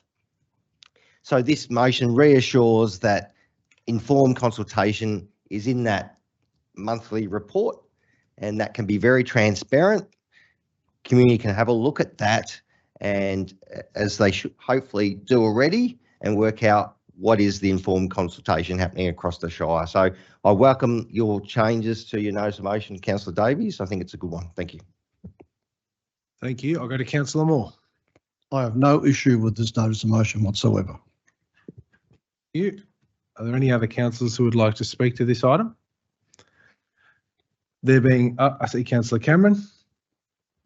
Thank you, Mayor. Yes, I agree with this notice of motion also, because I don't believe our community consultation is particularly transparent, and we are not kept up to date with how the progress is going of community consultation in relation to matters. Okay, thank you, Councillor Cameron. Are there any other councillors to speak? No, I'll go back to Councillor Davies to sum up, please. Thank you. I confirm I'm seeking support to provide a direction to the organisation to ensure that Cardinia Shire, when it chooses to inform, that this detail is known to the council. I thank Councillor Ross because the addition of more information, transparency and openness is not where you go wrong. The community need to read it. They need to be able to hold us accountable. Without this information, it's missing. Thank you to Councillor Owen, because you're absolutely correct. It's listed in these reports. What these reports do not contain is the detail on the informed level consultation. The informed level consultation, which doesn't empower the community and has left us with some devastating consequences this past few months. Thank you, Councillor Moore, for your support, and Councillor Cameron. I do agree that there is so much potential for further improvements to community engagement and consultation. This is a small one without budgetary impact. So, councillors, I am asking for your support. This will be a direction to the organisation to provide information and reports to this council and future councils. So, thank you. Thank you, Councillor Davies. So we'll now put your amended notice of motion 1102 up for a vote. All those in favour? Against? I declare that carried. Thank you. That concludes all of our business now except for the mayoral minute. I will just cut the Canberra recap I was going to provide given the hour. I've made some comments there on Facebook and in the Gazette, so if you want to know about that, happy to talk about that. But one thing I can't cut out tonight is been 3 sort of tragic losses of life recently from the Pakenham Football Club. And I just want to give those people I mentioned and their families. So I just want to pay our condolences on behalf of this council to the family of Thelma Nally Young, a stalwart of the Pakenham Football and Netball Clubs, a life member, and a true Pakenham person, having lived to an incredible 99 years of age, 91 of those having lived in Pakenham. So Vale to Thelma. Also to Raymond Ashes O'Connor, a player, volunteer, life member of the footy club, a friend to many, many people who I know. He's also a proud member of the Pakenham cricket and tennis clubs. So we say Vale to you, Ashes. And finally to Jim Dorr, who was a premiership player and coach at Narnagoon as well as Pakenham, and was a renowned coach elsewhere as well. I know many, many people hold Jim Dorr in high regard, so we say Vale to you, Jim. All right, that concludes tonight's meeting. Thank you those in the gallery for sticking with us. Thank you, councillors. And I now declare the meeting closed. Thank you.